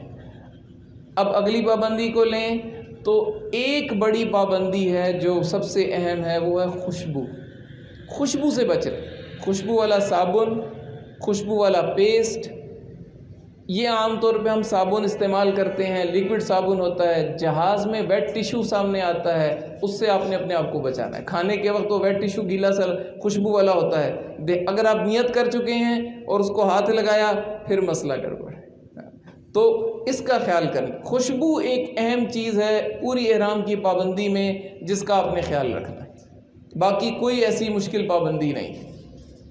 بال گرنے نہیں چاہیے، داڑھی میں اگر بال ہیں خلال نہیں، احتیاط سے کریں، اگر کچھ ہو جاتا ہے ایسا تو بعد میں صدقہ دیا جا سکتا ہے۔ کنگھی نہیں کرنی ہے۔ حاجی میلا کچیلا پسند ہے، بکھرے بال یعنی عشق کی حالت، اللہ کے عشق میں گم ہے، اپنے آپ کو بھی بھولا ہوا ہے۔ یہ پابندیوں کے ساتھ جب آپ نے نیت کر لی، جہاز میں بیٹھے بیٹھے، اب میقات سے پہلے نیت ہو جاتی ہے۔ آپ جدہ ایئرپورٹ پہنچیں گے، وہاں پہ بھی صبر کے ساتھ، ٹھہراؤ کے ساتھ، وہاں ٹائم لگتا ہے، آپ کو ایک جگہ بٹھایا جاتا ہے، بسیں آتی ہیں، اس میں گھنٹہ بھی لگ سکتا ہے، 2 گھنٹے بھی لگ سکتے ہیں۔ آپ کے پاس قرآن پاک ہے، آپ کے پاس ذکر تسبیح ہے، آپ دعاؤں میں لگ جائیں، قرآن پڑھیں، نفل پڑھنا چاہتے ہیں نفل پڑھیں، آپ کا وقت تو چل رہا ہے، آپ اللہ کے راستے میں ہیں، اللہ کے مہمان ہیں، یا اعمال کی قیمت بدلی ہوئی ہے، آپ اللہ کے دعاؤں میں لگے رہیں، کوئی بے چینی جلدی کی ضرورت نہیں ہے۔ عام طور پہ چونکہ آپ کی فلائٹ کے بارے میں پوچھا تو پتہ چلا رات کی ہے، تو آپ لوگ تقریباً دن 10-11 بجے تک پہنچ جائیں گے۔ یہ اچھا ٹائم ہوتا ہے ظہر سے پہلے طواف کرنے کا، عمرہ کرنے کا، کیونکہ عام طور پہ کمرہ سٹارٹ ہوتا ہے ظہر کی نماز کے بعد۔ بہتر یہ ہے کہ آپ لوگ سامان وغیرہ رکھ کے، یہ آپ کو خود گائیڈ کریں گے، آپ لوگ عمرے کے لیے حرم آ جائیں۔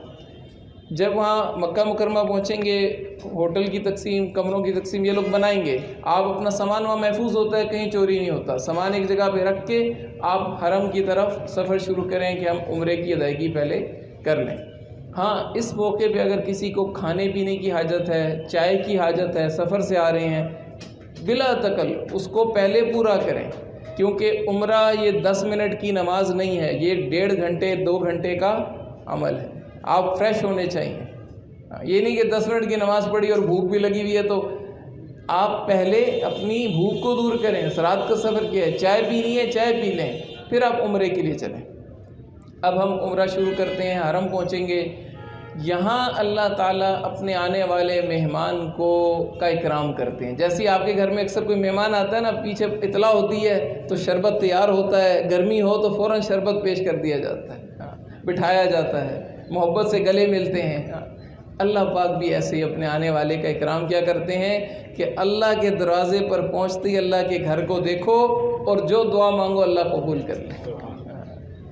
اللہ کے یہ بڑا خاص موقع ہوتا ہے، سب احتیاط سے، دھیان سے اللہ کے گھر کو، جنہوں نے پہلی دیکھیں ٹی وی پہ دیکھتے تھے، تصویروں میں دیکھتے تھے، آج اللہ کا گھر سامنے ہے، کتنی چاہتوں اور دعاؤں سے انسان یہاں پہنچتا ہے، تو انسان بے اختیار رو پڑتا ہے، اور اس وقت تو وہ وقت ہے دعائیں مانگنے کا۔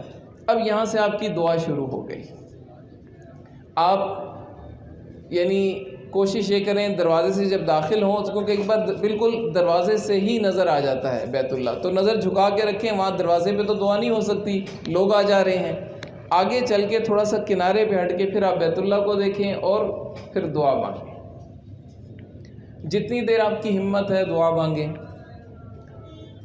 یہاں یہ بات بھی سمجھ لیں کہ دعا مانگنا علیحدہ ہوتا ہے، دعا پڑھنا علیحدہ ہوتا ہے۔ دیکھ کے جو پڑھی جاتی ہے نا وہ دعا پڑھنا ہوتا ہے، مانگنا نہیں ہوتا، اس کو آپ عربی میں پڑھتے ہیں، ربنا آتنا فی الدنیا، پتہ نہیں کیا مانگ رہے ہیں، لیکن مانگنا یہ ہوتا ہے جو دل سے ہوتا ہے، اس کے لیے زبان بھی نہیں ہلانی ہوتی، ضروری نہیں زبان ہلائیں، اللہ سن رہے ہیں آپ کی باتیں، تو ہمیں دعا مانگنا آنا چاہیے۔ ہم دعا مانگ نہیں پاتے کہ اللہ سے باتیں کریں، اللہ مجھے، اس میں کوئی زبان کی شرط نہیں ہے، عربی، اردو، فارسی، پنجابی، جو آپ کو آتی ہے زبان اس میں مانگیں۔ اب آپ حرم میں داخل ہو جائیں گے، اس کو تھوڑا سا آگے کر لیں۔ لبيك اللهم لبيك لبيك لا وہ تصویریں نکال. یہاں بیت اللہ کا آپ کو تھوڑا سا یہ منظر سامنے آ رہا ہوگا. یہ جو پہلی جگہ ہے یہ کعبہ کا دروازہ ہے، اس کو کہتے ہیں بیت اللہ شریف کا دروازہ. یہ حتیم نہیں ہے، بعض اس کو حتیم اس دروازے سے تھوڑا بائیں طرف حجر اسود اور اس کے درمیان کی جگہ. یہ کونا بھی جو آپ کے سامنے آیا یہ رکن یمانی ہے. طواف کے درمیان اس جگہ سے گزرتے ہوئے یہاں سے لے کے حجر اسود تک ربنا آتنا پڑھا جاتا ہے. یہ پچھلا کونا ہے حجر اسود سے، رکن یمانی کہلاتا ہے. یہ اس کے بعد آپ کو حجر اسود کی طرف نشاندہی کریں. اب رکن یمانی اور حجر اسود کے درمیان ہم پڑھتے ہیں ربنا آتنا فی الدنیا حسنہ. جس کو نہیں یاد کوئی بات نہیں، پڑھ لیا نہیں پڑھا دعا مانگنی ہے. آگے چلیں. یہ رکن شامی جو اس طرف کا کنارہ ہے بیت اللہ کی طرف، یہ رکن شامی اور یہ رکن عراقی، یہ 4 کونے بنتے ہیں. حجر اسود، رکن یمانی، رکن عراقی، رکن شامی. یہ اب حتیم آ گیا. یہ جو حصہ دیوار کا نظر آ رہا ہے یہ بھی پہلے بیت اللہ کی جب پرانی تعمیر تھی بیت اللہ یہاں تک شامل تھا، لیکن بعد میں خرچہ کم تھا، اتنی میں بنا دیا گیا، یہ حصہ رہ گیا اور اس کو پھر اسی طرح قائم رکھا گیا. اللہ کی طرف سے نظام تھا کہ عام لوگ بھی اس جگہ کے جب نفل پڑھیں گے گویا بیت اللہ کے اندر کا حصہ ہے. تو اور اس کی ترتیب ہوتی ہے، آپ کو موقع ملے گا دن 8 بجے 9 بجے لائنیں بننی شروع ہو جاتی ہیں خواتین کے لیے بھی، اور اس میں آپ جا کے نفل پڑھ سکتے ہیں. بعض لوگ پوچھتے ہیں وہ احرام کے بغیر نہیں جا سکتے. اگر کوئی صرف اس نیت سے جائے میں حتیم میں نفل پڑھ لوں تو بالکل اجازت ہے، وہ احرام باندھے، نیت نہ کرے عمرے کی، کیونکہ عمرے کے ساتھ تو پھر آپ حتیم میں خوشبو کے قریب نہیں جا سکتے. تو بیت اللہ کے قریب جانے کے لیے آپ احرام باندھیں، یہ کوئی دھوکہ نہیں ہے. آپ نے کچھ اعمال کرنے ہیں، نفل پڑھنا ہے، بیت اللہ کی دیوار کے قریب جانا ہے، یہ سارے کام آپ کر سکتے ہیں. یہ مقام ملتزم ہے حجر اسود اور بیت اللہ کا جو دروازہ ہے اس کے درمیان کی جگہ، یہ ملتزم ہے. یہاں پہ بھی یہ قبولیت، دعاؤں کی قبولیت کی جگہ، خاص جگہ ہے. لیکن یہاں بہت رش ہوتا ہے. جو کمزور ہیں یا کوئی خواتین ہیں اس جگہ نہ جائیں، بہت سخت بے حرمتی ہو جاتی ہے. خواتین جو ہے وہ پردے کی اس میں نہیں رہتی، اس لیے پردہ فرض ہے. تھوڑا سا دور کھڑے ہو کے اللہ سے دعا مانگ لیں، ہاں، لیکن اندر رش میں نہ جائیں. آگے مقام ابراہیم یہ جگہ نظر آ رہی ہے. یہ وہ پتھر تھا جس پہ تعمیر ہوئی، اور جب اونچا ہونا ہوتا تھا تو یہ پتھر اونچا ہو جاتا تھا، جب نیچے آنا ہوتا تھا وہ سوچتے پتھر نیچے آ جاتا تھا. ایسا تابع تھا، لفٹ کا کام کرتا تھا. یہ جگہ بھی مقام ابراہیم ہے. یہ اندر کا نقشہ آپ کے سامنے آ گیا. آگے چلتے ہیں.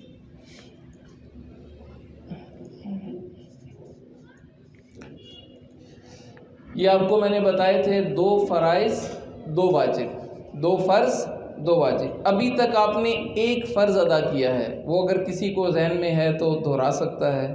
1 فرض ابھی تک آپ نے ادا کیا ہے. وہ کیا فرض ادا کیا؟ جہاز میں بیٹھ کے احرام کی نیت کی اور تلبیہ پڑھا، اور احرام آپ نے باندھا ہوا ہے. تو یہ 2 کام اور تیسرا احرام، یہ مل کے پہلا فرض آپ کا پورا ہو چکا.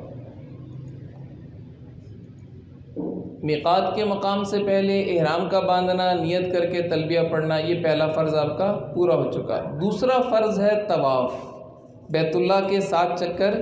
یہ 2 اب یہ آپ نے ابھی شروع کرنا ہے، یہ ہم ابھی شروع کریں گے. یہ کچھ چیزیں آپ کو بتائی جا رہی ہیں کہ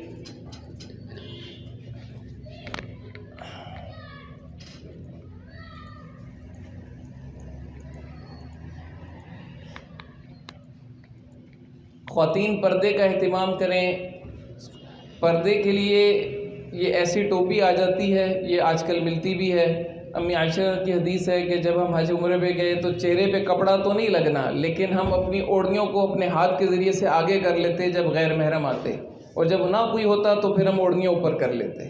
تو آج کل اس کا یہ سہولت ہے، کیپ آتی ہے، چہرہ چھپ جاتا ہے، چہرے پہ کپڑا بھی نہیں لگتا. تو اس کا اہتمام کرنا چاہیے، اور اس نیت سے کرنا چاہیے اللہ ساری زندگی احرام یہ عمرے کے پردے کی توفیق دے دے. یہ آپ نے جہاز میں نیت کر لی. ایک چیز یہاں پہ ہم نے ذکر نہیں کی، سر پہ مردوں کے ٹوپی نہیں ہوگی. جب نیت کر لی تو سر کو ڈھانپنا بھی نہیں ہے. لبیک اللہم لبیک. یہ پابندیاں دوبارہ تھوڑی سی آپ کے سامنے آ جائیں گی. سلا ہوا کپڑا نہیں پہننا، بال نہیں کٹوانے، ناخن نہیں کاٹنا، یہ ساری آسان ہے، کوئی مشکل پابندی نہیں. اب صرف اہم پابندی پرفیوم یا عطر کا استعمال. ٹوپی نہیں پہننی، خواتین نے نقاب نہیں کرنا. ہاں وہ چادر کیپ کے ساتھ کر سکتی ہیں، کیپ چہرے پہ نہیں لگے گی.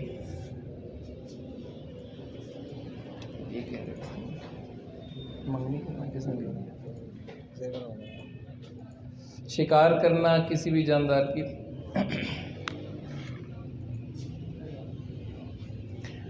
چلیں اب ہم پہنچتے ہیں اب دوسرے یہ بیت اللہ کے طواف کی طرف. آپ اندر پہنچ چکے، دعا مانگ لی، بیت اللہ کا نقشہ. اب یہاں آپ نے پہلے دو کام کر لینے ہیں. ایک کام ہے مردوں نے استباح، دائیں کندھے کو ظاہر کرنا. استباح کی تصویر ہے اس میں، دائیں کندھے کو ظاہر کرنا، چادر کو اس طرح سے گزارنا. یہ آپ کے سامنے شکل آ رہی ہے، یہ استباح ہے. پہلا کام آپ یہ کر لیں گے. دوسرا کام آپ یہ کریں گے نیت 7 چکروں طواف کے. یا اللہ میں 7 چکروں کی نیت کرتا ہوں بیت اللہ کے طواف کی، آسان فرما، قبول فرما. عورتیں بھی نیت کر لیں، مرد بھی. بیت اللہ کا جو طواف ہے اس میں نیت ضروری ہے، نیت کے بغیر طواف نہیں ہے. یعنی طواف کے اپنے فرائض میں سے ہے کہ نیت کریں. اب شروع کہاں سے کرنا ہے؟ حجر اسود کی سیدھ. یہ حجر اسود آپ کو نظر آ رہا ہے، اس کی بڑی نشانی آپ کو سبز بتی نظر آئے گی. آپ صحن میں نظر دوڑائیں، آپ کو سبز بتی نظر آئے گی، وہ سیدھی حجر اسود کی سیدھ میں آ رہی ہے. آپ نے اس رخ پہ پہنچنا ہے. آپ کے یہ دائیں طرف کا حصہ ہوگا. یہاں پہنچ کے حجر اسود کے سامنے کھڑے ہو کے آپ نے یہ جیسے انہوں نے ہاتھ کیا ہوا ہے، آپ اس طرح ہم نماز میں جیسے کرتے ہیں بسم اللہ اللہ اکبر، تو ایسے ہی تکبیر ہے، بسم اللہ اللہ اکبر، ہاتھ چھوڑ دیں. یہ پہلی تکبیر یہ شروع میں ہوگی ایک بار. اس کے بعد ساتھ ہی کھڑے کھڑے بیت اللہ کی طرف اشارہ کر کے یہاں سینے کی سیدھ میں ہونٹوں سے لگا لیں. اس کو بیت اللہ حجر اسود کا چومنا کہتے ہیں، استلام کہتے ہیں. یہ اشارہ کیا، چوما، ہاتھ نیچے کر دیے. یہ دو کام آپ کے وہاں بیت اللہ کی سیدھ میں، جب حجر اسود کی سیدھ ہے پیچھے سبز بتی ہے، یہ ہو جائیں گے. اب کیا ہوگا؟ کھڑے کھڑے فوجی انداز میں اس کو تھوڑا سا ذہن میں رکھیں کہ بیت اللہ طواف کے درمیان آپ کا سینہ بیت اللہ کی طرف نہیں ہونا چاہیے. آپ کا سینہ بیت اللہ کی طرف، تو یہ تو آپ نے شروع کر لیا. اب جب شروع کر کے آپ نے چلنا ہے تو پہلے اس رخ پہ ہو کے بایاں کندھا آپ کا ہوگا اور اب آپ چلنا شروع کریں گے. اب آپ نے اس رخ پہ چلنا ہے. لیکن اس میں یہ جو رخ ہے چلنے کا، یہ حصہ طواف سے رہ جائے گا. یہ فرائض میں سے ہے کہ آپ نے خیال رکھنا ہے اس کا کہ بیت اللہ کی طرف رخ کر کے آگے نہیں چلنا. وہ حصہ پھر پیچھے ہو کے یہ آپ کو مڑنا ہے اور اس رخ پہ چلنا ہے. اب چلنے میں پہلے 3 چکروں میں اکڑ کے چلنا، اس کو رمل کہتے ہیں. یہ بھی اب اللہ تعالیٰ آپ کی تربیت کرا رہے ہیں. میں آیا تو مول صاحب ایک بات کر رہے تھے بالوں کے کاٹنے کی، غلامی کے اشارے کی، آپ کے ذہن میں آ رہی ہوگی کہ غلام بننا ہے. یہ سارا عمر آپ کو تربیت کرا رہا ہے کہ کیوں چھوڑ دو، اللہ کا حکم آتا جائے مانتے جاؤ. اب اللہ کہتے ہیں زمین پر اکڑ کے نہ چلو، لیکن اللہ کے گھر پہنچے تو اللہ کہتے ہیں اکڑ کے چلو. نظام بدل گیا. لیکن کیا وجہ سمجھائی؟ کیوں نہیں کہنا؟ اللہ کے نبی نے بتایا ہے، اللہ کا حکم آ گیا ہے. اللہ کے گھر میں پہنچے ہو پہلے 3 چکروں میں اکڑ کے چلو. عورتوں نے نہیں چلنا، مردوں نے چلنا ہے. پہلوان چال، اگر رش ہو تو رہ جائے گا. اور اسی طرح ایک اور عجیب بات، بیت اللہ کو نہیں دیکھنا. اب دعائیں مانگ کے وہاں پہنچے، بیت اللہ کے سائے میں کھڑے ہیں، دل چاہ رہا ہے بیت اللہ کو دیکھیں، حکم کیا آ گیا؟ ابھی اللہ تربیت کرا رہے ہیں، حکم پہ چلنا آ جائے، حکم آ جائے فوراً کرو، ماننا آ جائے. اب آگے چلیں گے 3 چکر آپ کے. آپ چلتے چلتے یہ رکن یمانی سے پہلے یہ تو ملتزم کی تصویر، آگے چلیں. چلتے چلتے رکن یمانی جو حصہ آیا تھا وہاں پر آپ نے ہاتھ کا اشارہ کر لینا ہے اور رکن یمانی نکالنا. پیچھے اس میں آ جائے گی. یہ رکن یمانی یہاں سے لے کے حجر اسود تک آپ نے ربنا آتنا فی الدنیا حسنہ وفی الآخرۃ حسنہ یہ دعا پڑھنی ہے. اور یہ پڑھ کے پھر حجر اسود کی سیدھ آئے گی، جیسے حجر اسود سامنے آئے گا ہاتھ، اب پورا مڑنا ضروری نہیں ہے، ہاتھ کا اشارہ کریں اور پھر آگے چل پڑیں۔ اس طرح آپ کے یہ 7 چکر، پہلا ہوگا پورا، دوسرا ہوگا، تیسرا ہوگا، ہر چکر کے آخر میں آپ نے استلام، ہاتھ کا اشارہ اور ہونٹوں سے لگایا، بسم اللہ، آگے چل پڑے۔ اور 8واں چکر جب ختم ہوگا، 7واں چکر، تو 8واں استلام ہوگا، 7واں چکر ختم ہوگا، 8واں استلام ہوگا۔ اب آپ مقام ابراہیم کی طرف آئیں گے، لیکن مقام ابراہیم پر نہیں جانا، وہاں تو راستہ ہے، طواف ہے، لوگوں کا راستہ نہیں روکنا، اس کی سیدھ میں پیچھے کی طرف وہاں جگہ بنی ہوئی ہے، خواتین ایک طرف ہوتی ہیں، مرد ایک طرف ہوتے ہیں، وہاں خواتین بھی خیال کریں، کھلی جگہ پہ جا کے پوری مسجد میں کہیں بھی 2 نفل، یہ سنت عمل ہے، نفل ہیں، ویسے ہیں یہ نفل، لیکن عمل سنت ہے، دوگانہ سنت ادا کرنا، یہ نفل پڑھنا، یہ آپ نے وہاں مقام ابراہیم کی سیدھ میں پڑھنے ہیں، ٹھیک۔ اب یہ عمرے کے اندر سنت عمل ہے، وہاں پہ نفل پڑھ کے پھر اس کی دعا مانگنی ہے، جو بھی دعا مانگیں، یہ قبولیت کا وقت ہے، جتنی دیر مانگیں۔ اب اگلی سنت ہے مقام ابراہیم کے بعد زمزم کا پانی پینا، وہاں پیچھے کولر لگے ہوئے ہیں، ٹھنڈا پانی نہ پئیں، عام پانی پئیں، ایسے بھی موسم ایسا ہے، کئی بار گرمی ہوتی ہے، آپ اس میں، اور زمزم جس نیت سے پئیں گے اللہ پورا کریں گے، اچھا اس میں غلطی کیا ہوتی ہے، کہتے ہیں کہ پینے کے بعد نہیں، پہلے نیت کر کے پئیں، جس مقصد کے لیے آپ پینا چاہ رہے ہیں اس کی نیت کریں، پھر پئیں، پھر دعا مانگیں، تو جس نیت سے پئیں گے اللہ وہ پوری کر دیں گے، یہ یقین رکھیں۔ زمزم ایسی تاثیر رکھتا ہے، خوب زمزم پئیں، کچھ اپنے اوپر گرانا چاہیں تو خواتین نہ گرائیں، مرد گرا سکتے ہیں۔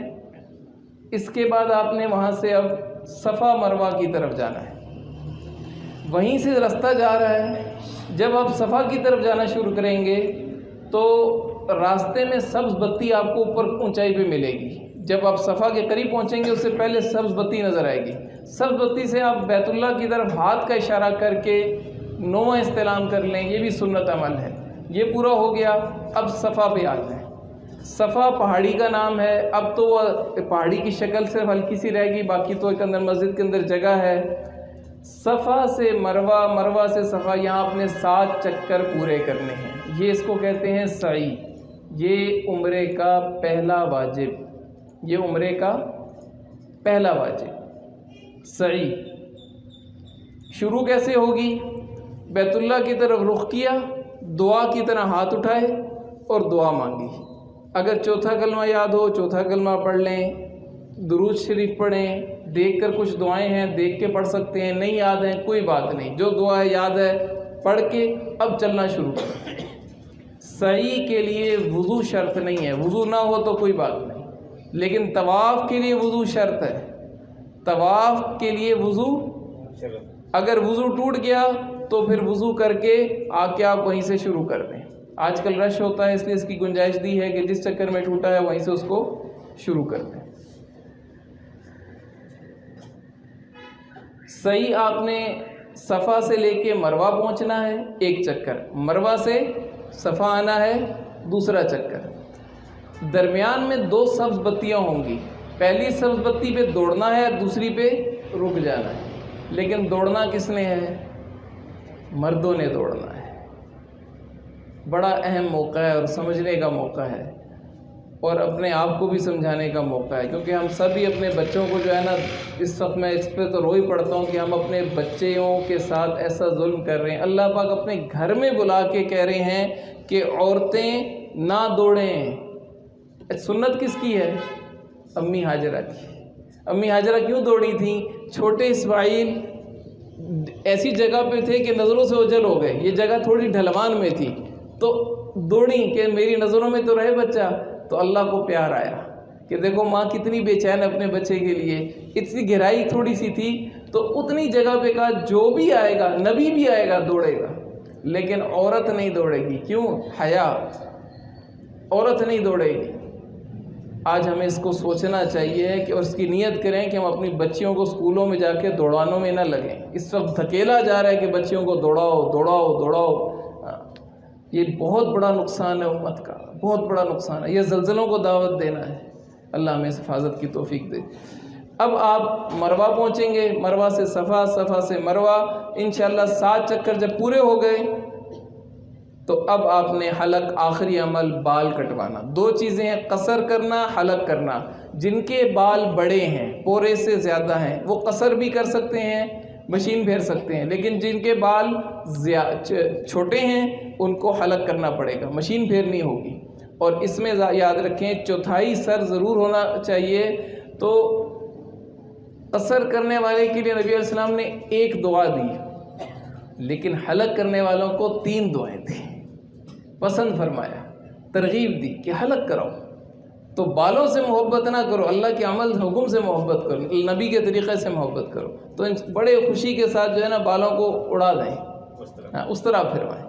پھر جب بھی آپ عمرہ کریں گے، اب ایک دم سے تو بال نہیں آتے، لیکن پھر بھی آپ کو ہر بار پوری سر پہ مشین پھیرنی پڑے گی، بس حلق ہو جائے گا۔ مشین وہ تیز ہوتی ہے ان کی، یا اس طرح آپ پھیریں گے تو آپ کا حلق ہو جائے گا۔ یہ آپ کا عمرہ 2 فرض 2 واجب پورے ہو گئے، بیچ میں 2 سنتیں آئیں۔ دوبارہ اس کو لیتے ہیں۔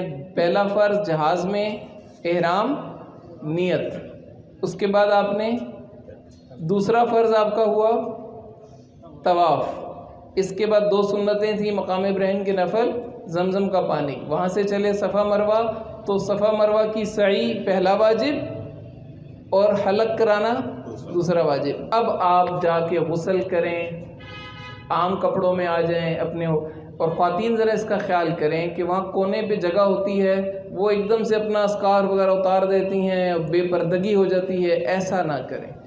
پردے کی جگہ میں جا کے، حمامات جہاں پہ واش رومز ہیں، یا پھر اپنے کمرے میں آ کے اپنے محرم کے ذریعے سے بال کٹوا سکتے ہیں۔ اور عورتوں کا طریقہ، پورے سر کا گھیراؤ کر کے پیچھے کی طرف لے جائیں اور آخری حصے کو انگلی پہ لپیٹ لیں، یہ ایک پورا بن جاتا ہے، اور اس کو کاٹ لیں کینچی سے، کینچی اپنے ساتھ رکھیں۔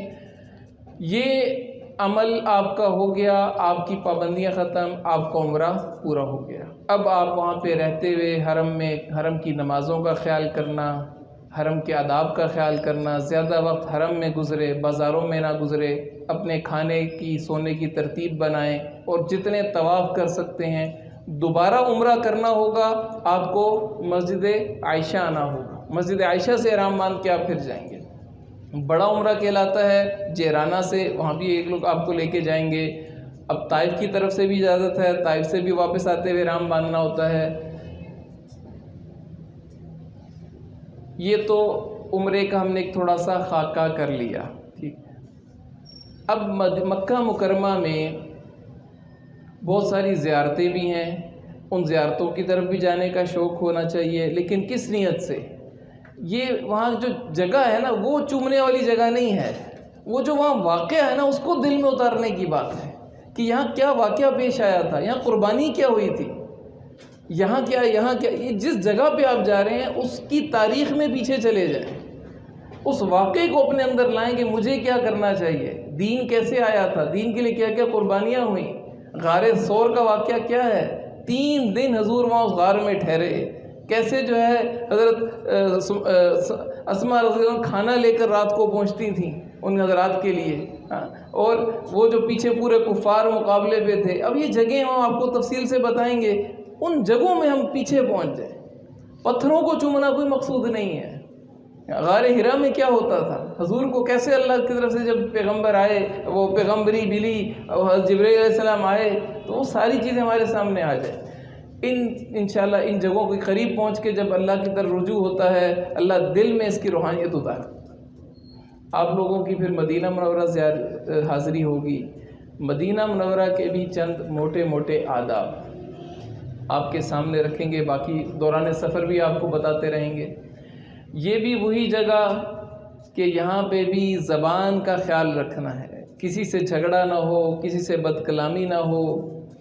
مدینہ منورہ کے سفر سے پہلے صدقہ ضرور دیں، یہاں تک کہ سلام پیش کرنے کے لیے جب جانا ہوگا اس وقت بھی آتا ہے 5 ریال 10 ریال، لوگ کام کر رہے ہوتے ہیں، صدقہ دے کر جائیں۔ جب سلام کے لیے جانے لگیں، خوشی کا موقع ہے، صدقہ دے کر جائیں۔ درود شریف کی سارے راستے کثرت، بلکہ طے کر لیں میں نے دن میں 1000 پورا کرنا ہے، یا دن میں کتنا، جو جتنی ہمت ہے 500 پورا کرنا ہے۔ تعین کریں گے نا تو تقسیم آسان ہو جائے گی۔ 1000 کریں گے 9 دن میں 9000 10,000 تک آپ کا درود شریف پہنچ جائے گا. 2000 کریں, وہاں بیٹھنا ہے درود شریف پڑھنا ہے یا راستے میں پڑھنا ہے, تو درود شریف کی تعداد متعین کر لیں. سنت کا بہت خیال رکھیں, کھانا کھانے لگیں سنت کے مطابق, حضور کیسے کھاتے تھے, چلنے لگیں بیٹھنے لگیں. مدینہ منورہ میں چپلوں کو بھی زور سے زمین پہ نہ پٹخیں, آرام سے ادب سے رکھیں. اللہ کے نبی وہاں آرام کر رہے, وہاں کا کہا شور نہ کرو تمہارے عمل ضائع ہو جائیں گے, اونچی آواز سے نہ بولو عمل ضائع ہو جائیں گے. وہاں والوں نے, پہلے لوگوں نے تو اتنا خیال کیا, جو اے سی کے آؤٹ لیٹ ہوتے تھے نا شور والے, وہ سرنگیں بنا کے وہ بھی میلوں دور لگائے ہیں. حرم مسجد کے قریب نہیں لگائے, انہوں نے سرنگیں بنا کے اس کو دور لگایا, شور نہ ہو. وہاں پہ شور نہیں ہے, ہم نے شور نہیں کرنا. اب آپ مدینہ منورہ پہنچیں گے, آپ کی ہوئی ترتیب جس طرح بھی, جہاں جب پہنچیں گے تو آگے انتظامی طور پہ آپ کو بتائیں گے. کمرہ ملتا ہے, سامان رکھتے ہیں. اب پہلا کام یہ کرنا چاہیے سلام پیش کرنے جائیں. عورتوں کے لیے تو اوقات ہیں, مردوں کے لیے 24 گھنٹے ہیں. اتنا کر لیں کہ اگر اچھے کپڑے ساتھ ہیں, سفید ضروری نہیں ہے لیکن پسندیدہ ہے, ضروری نہیں ہے پسندیدہ ہے, خوشبو لگائیں, اچھا کپڑا پہنیں. جیسے ایک بڑے, یہ تو امام الانبیاء کی زیارت کے لیے جا رہے, سلام پیش کرنے جا رہے, وجہ کائنات کے لیے جا رہے. دنیا کے کسی بادشاہ کے پاس جانا ہو تو کیا خیال انسان کرتا ہے. تو اتنے اہتمام سے سج کے جائیں اور ادب کے ساتھ چلتے ہوئے. جب آپ وہاں پہنچیں گے, باب السلام ہے جہاں سے داخل ہونا ہوتا ہے. چپلیں کوشش کریں کہ کسی خانے میں باہر سنبھال کے رکھیں, قریب نہ رکھیں, قریب سے تو وہ باہر سے ضائع ہو جاتی ہیں, وہ آپ دوسروں کو دے رہے ہیں. کسی اندر خانے میں رکھ دیں اور پھر آپ ادب کے ساتھ جائیں. جب مسجد میں داخل ہوں, پہلے موقع ہوتا تھا نفل پڑھنے کا, اب اجازت نہیں ہے کیونکہ اب راستہ بن چکا ہے, تو چھوڑ دیں. اب آپ آگے چلیں اور اس موقع پہ سب سے ضروری بات, موبائل بند کر دیں. یہ موقع ایسا ہے کہ آپ کہیں حاضری دینے لگے, وہاں کسی اور چیز میں گم ہو جانا, یہ بہت بڑی بے ادبی ہے. بہت, اس وقت تو آپ کے اندر کچھ خیال ہونا چاہیے کہ میں حضور کے سامنے جانے لگا ہوں, کتنے گناہوں کے ساتھ, کتنی نافرمانیوں کے ساتھ. کہاں انسان انجوائے, یہ جو منظر ہے یہ اپنے آپ کو انجوائے میں لگایا ہوا ہے, یہ کسی اور چیز کو ظاہر کر رہا ہے. لیکن فوتگی کی ایک علامت ہوتی ہے اور شادی کی ایک علامت ہوتی ہے. کسی گھر میں شادی ہو رہی ہو, آپ دور سے پہچان جائیں گے, اور کسی گھر میں فوتگی ہو تو آپ جب جس کیفیت میں جا رہے ہیں حضور کی طرف قدم بڑھا رہے ہیں, موبائل آپ کی کیفیت کو بتا رہا ہے آپ کس چکر میں ہیں. اس لیے اس کو پہلے بند کر دیں. اب آپ آگے چلیں ادب کے ساتھ. معاجہ شریف کی ہے تصویر, معاجہ شریف جہاں پہ حضور کی جعلی مبارک روضے کی بالکل سامنے پہنچیں گے, یہ پہلا دائرہ آپ کو نظر آ رہا ہے بڑا سا. اس کے سامنے پہنچ کے ادب سے رک کے الصلاۃ والسلام علیک یا رسول اللہ, الصلاۃ والسلام علیک یا حبیب اللہ, الصلاۃ والسلام علیک یا خیر خلق اللہ. جو الفاظ آپ کو اچھے مناسب یاد ہوں کہہ کے آپ عام انداز میں یہ سلام پہنچایا. جن حضرات نے سلام کہا ان کی طرف سے بھی سلام پہنچا دیں. آپ کے والد, آپ کے بھائی, آپ کے دوست, آپ کے کسی ایسے ساتھیوں نے جو مسجد کے ساتھی, محلے والے, ان کو آپ کا سلام رسول, ان کا سلام قبول کیجیے. اور جتنا موقع مل جائے ادب سے وہاں کھڑے ہوں.